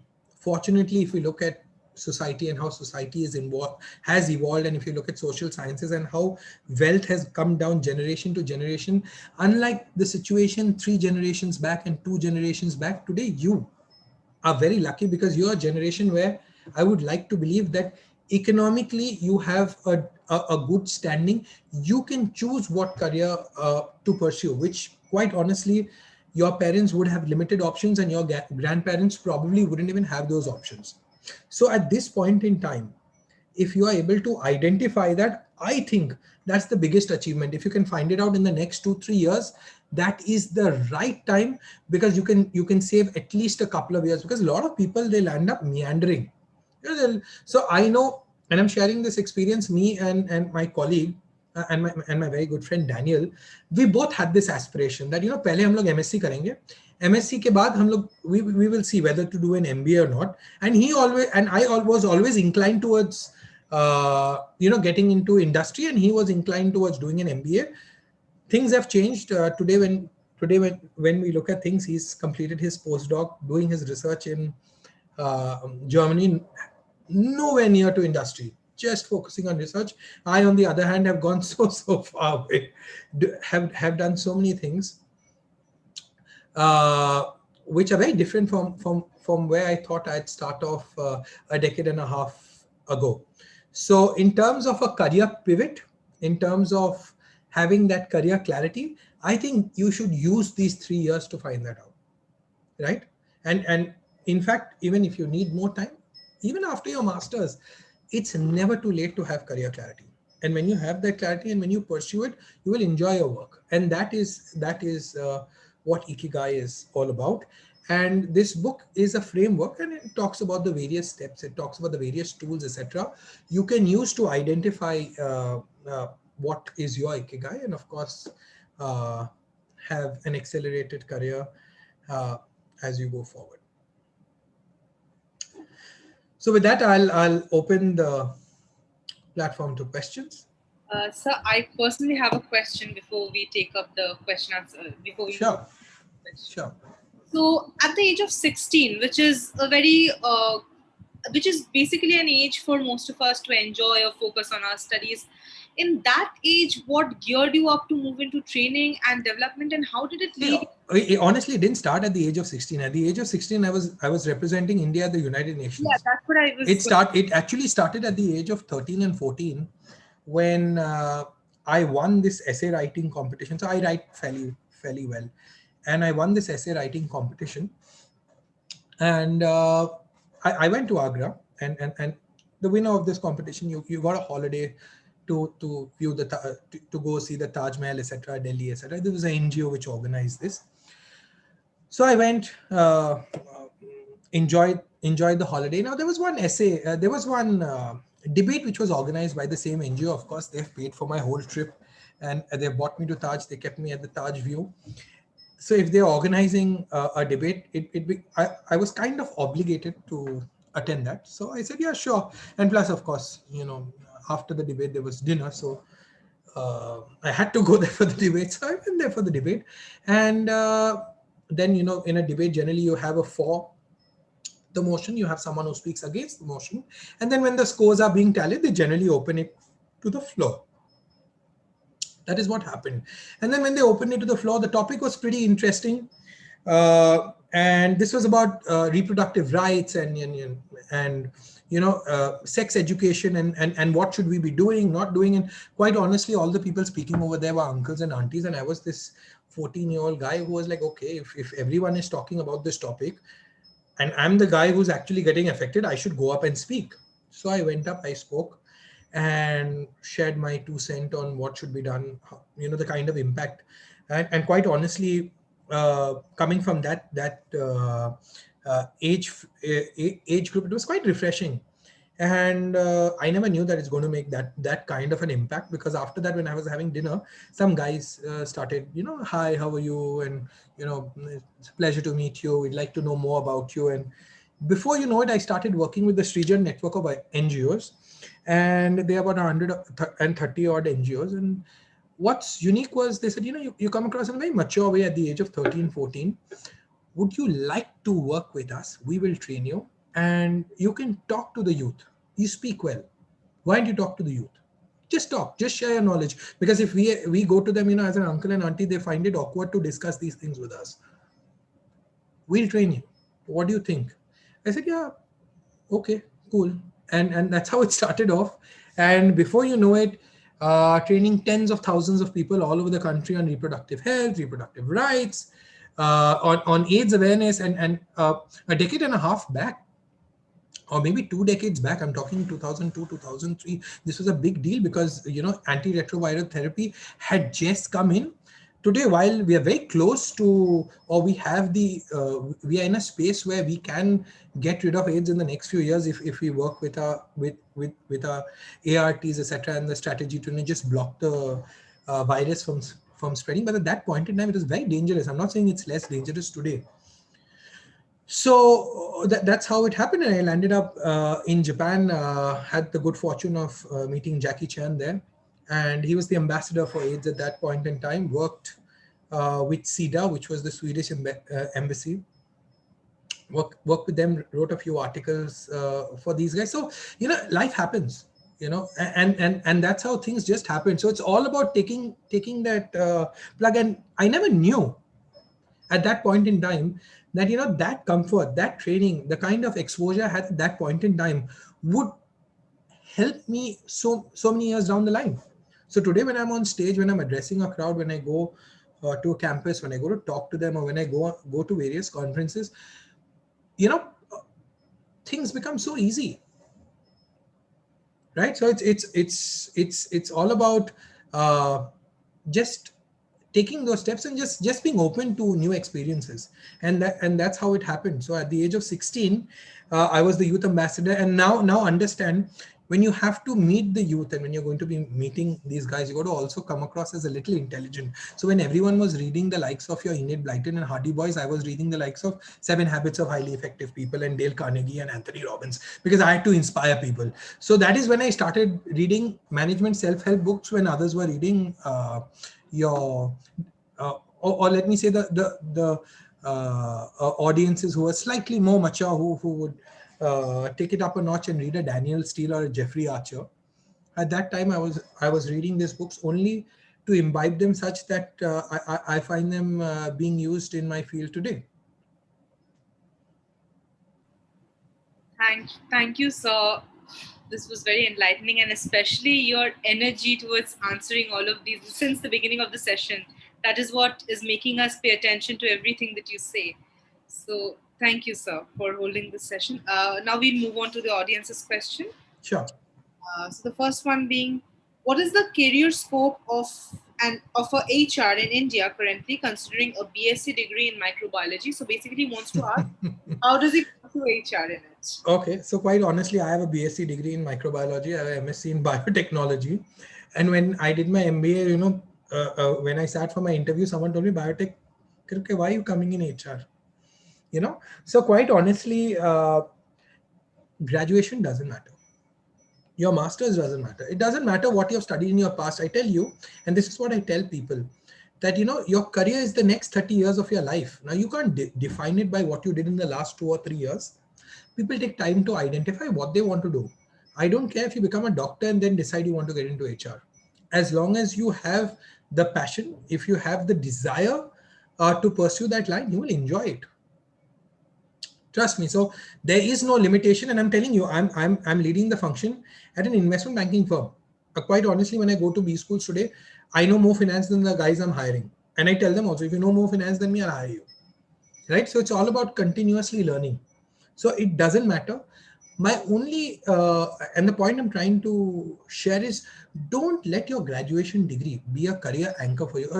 Sorry for using the word career anchor, because that's another tool which has a different meaning. So, but don't let that degree of yours be an anchor for what you have done, what you can do, or what kind of career you should choose. Right? Honestly speaking, if you look at the number of degrees I have, quite honestly, it's a little funny. I have 3 master's degrees, right? I use 2 of them very much, right? And the third one I use, when people in conversations, and then, I like to show off sometimes that when people are talking about various aspects, and I can talk about, translation, recombinant DNA technologies, and people ask me, how do you know this? I said, I've studied this. So honestly, don't worry about it. If you want to pursue a career in HR, marketing, finance, in anything, it doesn't really matter what graduation you have, right? So don't let your past affect your future, right? Quite honestly, you have not taken this, you would have probably not taken your subject by choice. You would have taken it because, at that point in time, you're in a phase, especially after class 10 and 12, and in your first 2-3 years, you're what, 18 to 20 years old, you all don't know what you all want with your careers. it is during your graduation time you should explore to find out what you want to do with your career, right? So don't let it be a limitation. Sky is the limit. A lot of people, and now I'm sharing a statistic and you can check it out. A lot of HR professionals I know, okay, a lot of HR professionals I know happen to have, this is a coincidence, okay, happen to have a graduation degree in some biological science or the other, right? Now, is this because generally if physics or chemistry or mathematics would have been their core, they would have gone towards finance. I'm just this is just a hypothesis, but I have met a lot of HR professionals who have some level of biosciences at their graduate level. So don't worry about that.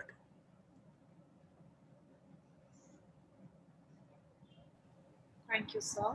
The next question is, how do you do a sales call for a biological product when all investors really want to invest is in technology, which looks more attractive and profitable? Okay, fantastic. Uh, how do you do a sales call?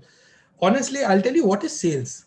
Sales is nothing but the transfer of enthusiasm from the seller to the buyer, right? If you're going to make a sales call, you first got to be enthusiastic about your project.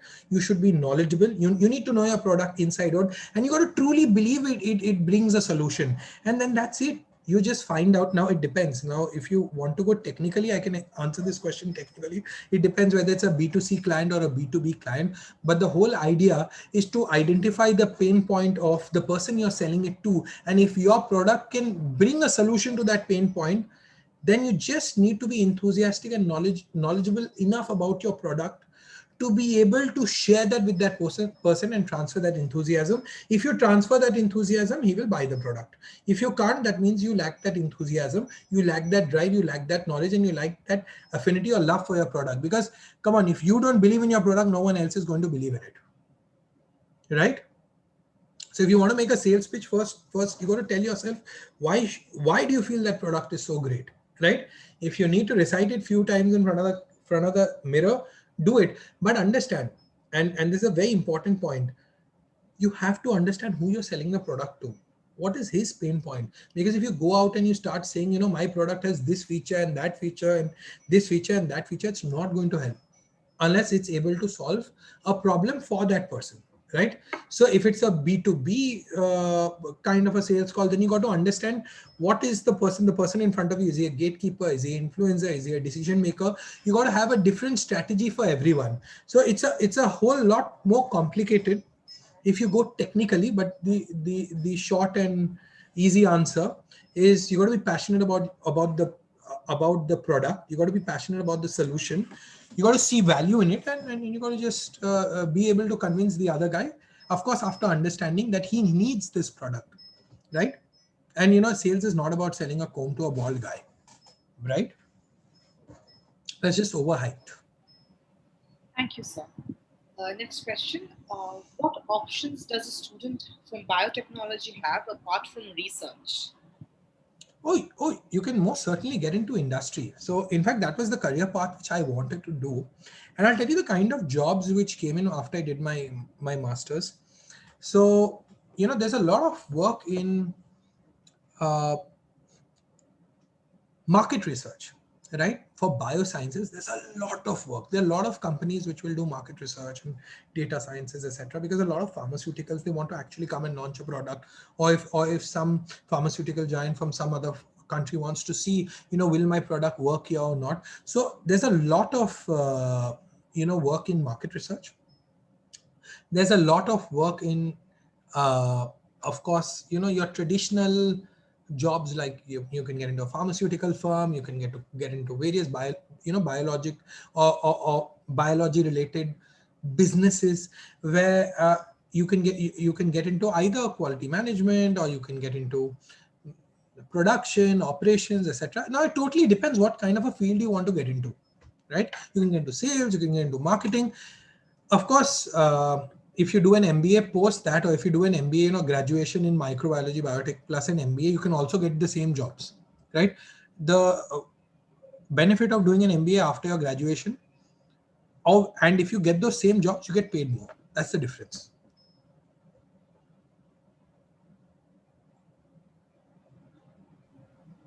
you, sir. The next question is, how did you answer the question why a MBA or a PhD after microbiology at relevant interviews? If you were asked any of such questions. Sorry, could you repeat that question? Why a MBA after microbiology? All right, very simple. I said, you know what? I come from Bengal, and in Bengal, you first become an engineer or a doctor, and then you decide what you want to do with your career. I also happen to have taken that stance at that point in time. At class 12, I taken science. In where I come from, if you're not a science student, you're a bad student. Academically, I did fairly well. So it was logical to get in this line. And that's why I took the subject. I did fairly well in it, but I have now decided what I want to do with my career.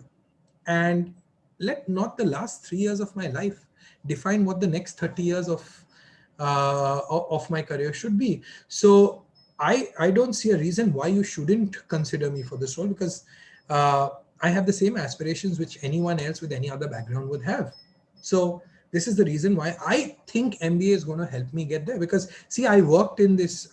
This is my career journey, and I did my master's. Then I worked in a biotech firm. I worked in this department, and I really liked it. So I don't see a reason why you need to ask me this question, quite honestly. So of course I didn't add this last part, but of course my answer was fairly simple, that I'm very clear what I want to do in my life, and the last 2 or 3 years is not going to be the deciding factor of what I want to do in the next 30 years.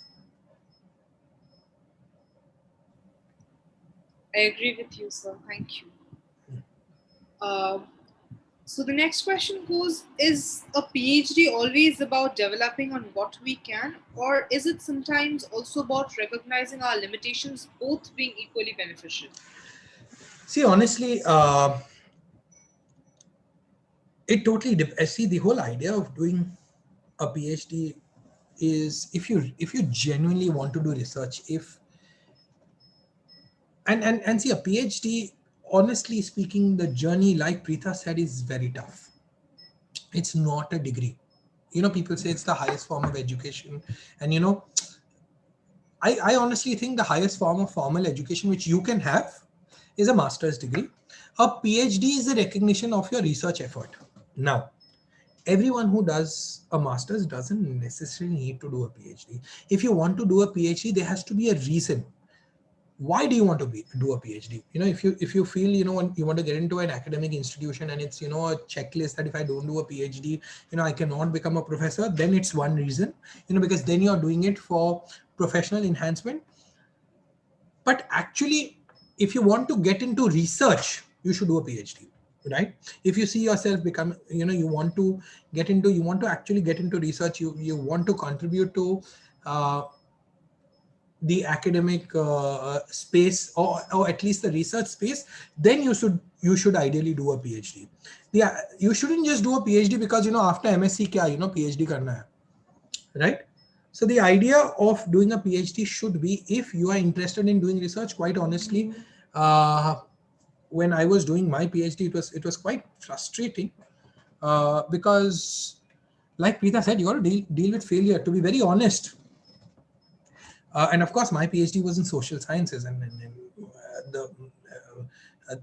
it's very different from a biotech PhD, because or a biochem PhD or something in the biosciences, where your results depend on an experiment which you do, which largely depends on you. Of course, the microbes or whatever flora, fauna, whatever you're using for the research, of course, it's dependent on them. But when you're doing a PhD where in social sciences, like I did, the challenge is honestly, first and foremost, finding that research gap. That's fairly easy. The challenge is doing your research, identifying the what you can contribute, and having the ability to accept that I may not be able to contribute. There are 100 ways to fail an experiment, right? And maybe the 101st ways to succeed at that experiment, it may be that your research or whatever experiment you did didn't yield what you expected. Right? You may also think, getting us, it's very easy. I'll do this, I'll do that. It's very easy when you think about it. When you actually go to do it, it can be extremely, extremely tough. It can be extremely disheartening when you got to redo your research design for some reason, some factor you didn't consider in your initial thought process. For me, when I did it, my initial survey, when I did my pilot, it worked. But then when I did it for the larger population, there was another issue. Some factors which we didn't consider, and research is ongoing and certain things keep happening. So you may have thought of something, someone else has done research and he's published something which you weren't aware of 2 years back, because that research was done and published in the last 6 months. So incorporating that, and I had to change my whole design, I had to change the whole question, I had to redo my experiment again. Now, for a biotechnologist, it can be extremely frustrating because, doing the same experiment again will take a long period of time. I'm not saying in social sciences it doesn't. Right? Getting your data is most important, but most important is being honest with your data. Right? It's not about, trying to get a solution, because, integrity of research is extremely, extremely important. Right? So unless you have these qualities, unless you have this desire, PhD may not necessarily be something which everyone should be doing. So if you're particularly clear, I want to do research, I want to do something, this is what's going to help me go in that line, sure. Right? If you want to do a job, after MSc, you can do a job. After your BSc, you can do an MBA and do a job. Or after MSc, you can do an MBA and do a job. So, the field is completely open. It totally depends what you want to do and why you want to do it. Thank you, sir. Quickly, last few questions. What was your takeaway from your time in the United Nations on a professional and on a personal front? See, at that point in time, I was too young to take a professional takeaway from there. On a personal front, at the age of 14, 15 and 16, you just have fun. And you of course, there's a lot of training and there's a lot of learning, but at that point in time, you don't have that realization. Quite honestly, it's by doing, when you come back and then you're traveling all over the country and you're meeting a lot of people and you're training them and you're sharing what you learned. And trust me, when you share what you learn, you actually learn twice, because then you get a different perspective and a different paradigm. So professionally, I cannot say, and I'll be very honest with you and say, and at that age, I didn't think of it that way, that is going to have that kind of impact on who I am as a professional today. But of course, by doing and being open to new experiences, I think that is something which I would like to believe is a takeaway if I look at it today.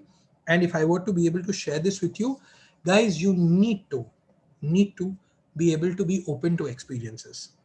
Don't let your past define your future. Don't let who people thought you can be define who you become. Right? A lot of people will give you advice, Arey, you can do this, you can do that. And understand, no career is bad, no career is good. As long as you're happy doing what you do, trust me, you'll earn tons of money, you'll be happy. Right? And it's not about money only, but I'm just giving you an example, because quite honestly, money is an important motivator. So I use that for that reason. But work-life balance, what you do, joy, your work and life integrating, find purpose in what you're doing, autonomy, mastery, these things are these are the kind of feelings, if you have in your job, you will enjoy it. Right? So be open to experiences. You don't have to see an end always, and your career also has to be that way. And when you don't know things, be open to experiment. Right? So it's just like, you're traveling, let's say from one city to another. You don't know the map, you don't know the road. And if you're traveling at night, of course, Google Map is there. But, then again, if, I'm talking of a time when there was no Google Map. If you're going straight, you can't see the road from here to Delhi, right? But, if it's a dark night, you can see the 20 feet ahead of your car, and you have that faith that as you, go and cover those 20 feet, the next 20 feet will open, right? So you have to be able to, accept not knowing how things will turn out, but yet just try them out. Thank you, sir. So here is a question which says, what if I get career clarity but don't have the necessary resources to pursue it, such as if I have financial constraints, which I think is All very... right. All right. So I don't want to sound, uh, I don't want to use this old adage, where there's a will, there's a way, but I understand where you're coming from. Let me try and explain this to you.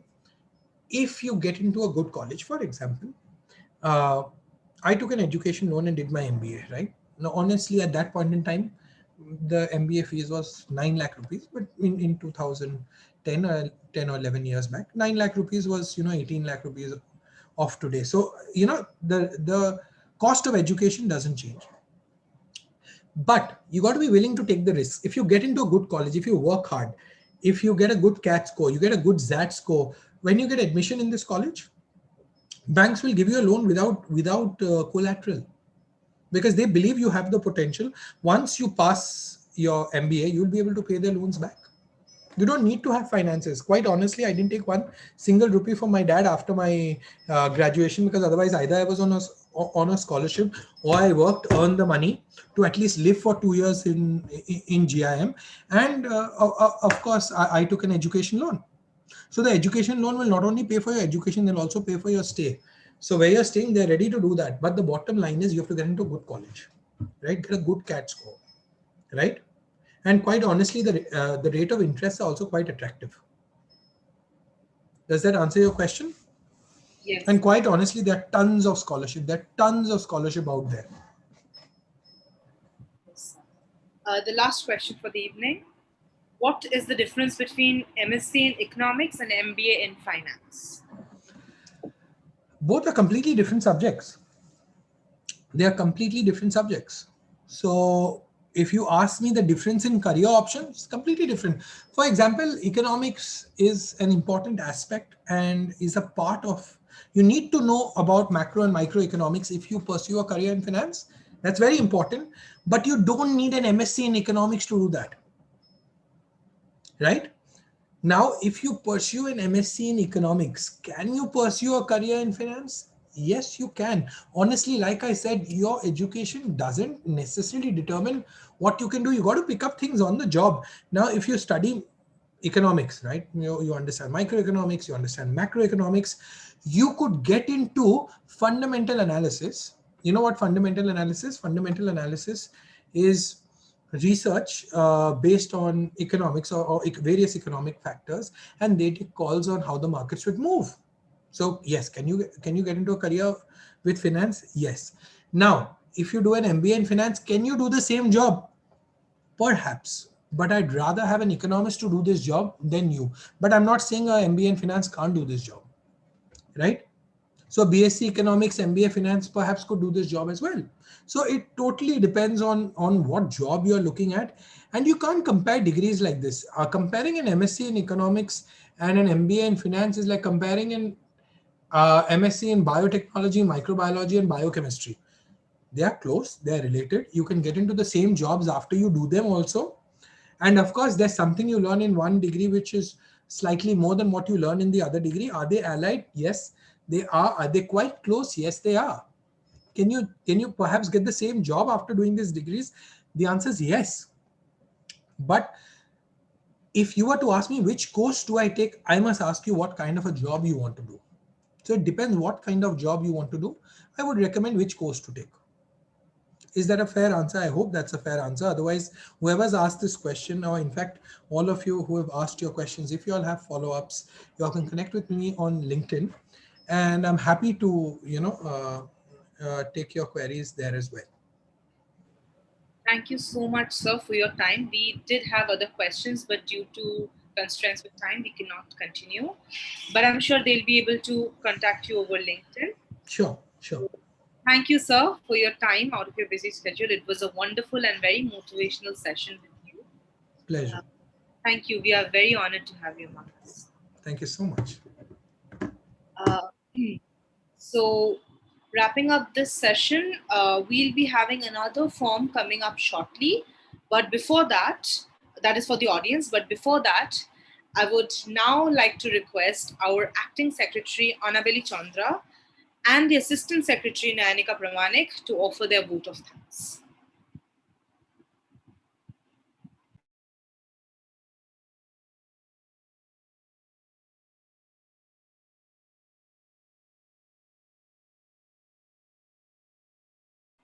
Thank you, Preetha ma'am, for being with us. Thank you, Dr. Korea. Annabelle, I think you're muted.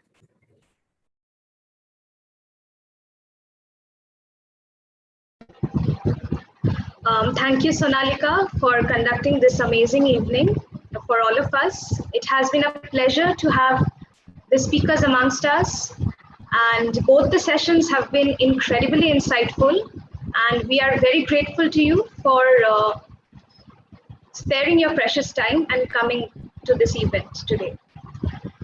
Good evening, respected dignitaries, respected Father Principal Sir, respected professors, distinguished guest speakers, my colleagues and friends, and the august audience. We are gathered here today to celebrate the goodness that science has rendered upon us since inception. The days that we are passing through pose such an unknown threat to mankind that we cannot keep out of our mind, even for a while, the turmoil that we are truly thriving in. So in the first place, I, on behalf of St. Xavier's College Science Association, place my sincerest gratitude towards the COVID warriors of our country who are fighting the dreaded disease face on and even laying down their lives in the fight. I take this opportunity to thank the scientists and researchers who toil relentlessly in all corners of the world to deliver us from this suffering. Exordium 2021 has been organized with the target of inspiring enthusiastic minds in such sinister times. I sincerely hope that we have been successful in reaching our aim. However, all good things must come to an end. I place my deepest gratitude in Reverend Dr. Dominic Savio SJ, Principal, St. Xavier's College Autonomous, Kolkata, without whose support and blessing, nothing would have been indeed possible. I would like to sincerely thank our Deputy President, Dr. Arup Kumar Mitro, or our dear AKM Sir, for continuously fueling our enthusiasm and supporting us in every possible way. My sincerest thanks to the guest speakers for sparing their precious time and enlightening us on such engaging topics. Lastly, I would like to thank my dear core committee members, without whose support, organizing an event would not have been possible. I would also like to thank my Assistant Secretary especially, Nayanika Pramanik, for making things a million times simpler for me. A big thanks to Exordium 2021 technical team, without whom we would not have been able to bring to you this colloquium via virtual media. I'd like to end my speech by praying and hoping that science continues to bloom and grow in this ancient citadel of learning, sharpening many a mind, helping many a life. I lastly thank the audience for holding on to us, for being with us till the last hour. Thanks to everybody who joined us today, all the professors, my friends, and all the Xaverians and people from other colleges. Stay safe, stay happy, Nihil Ultra.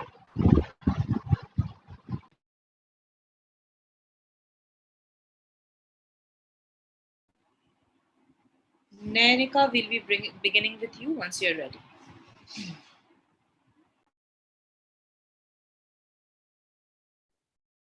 Yeah. So good evening, everyone. Respected dignitaries, respected Father Principal, respected professors, and my dear friends.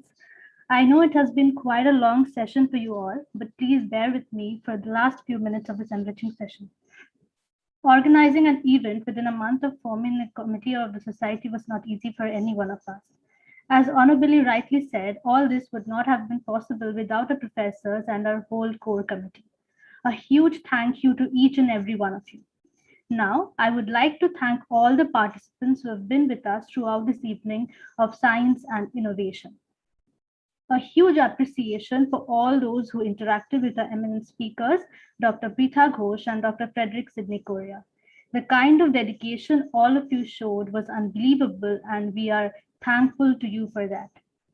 Hold on to this thirst of knowledge and help us bring more such enriching session to you all.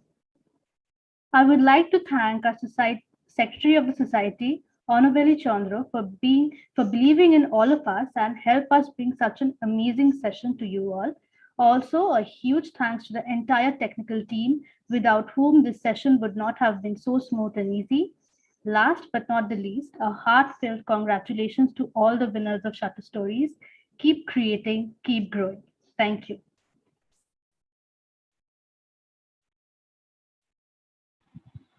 Thank you, Nayanika. Now, an important announcement again for students of St. Xavier's College, Autonomous, Kolkata. A link to a Google form will be given in the chat box as that of the previously.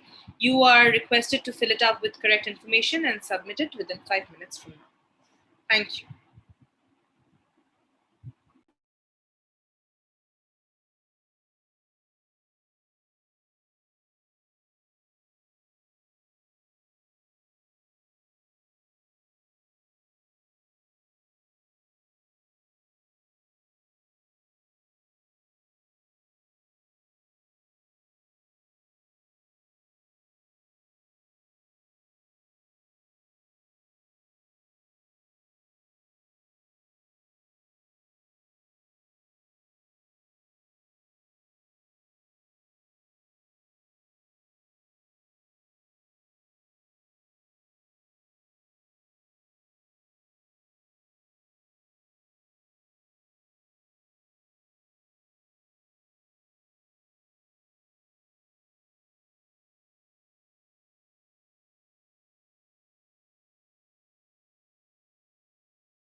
Okay, so I would like to end this session for today evening by thanking all the dignitaries, the speakers, and the participants of Shutter Stories.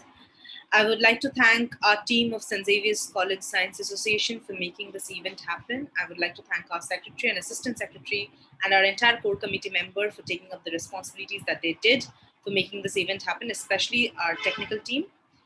And most especially, I would like to thank our audience, saying that this event wouldn't have been this successful without your cooperation and enthusiasm. Thank you once again, everyone. We will go off the live now as we wrap up our session for the evening. Thank you.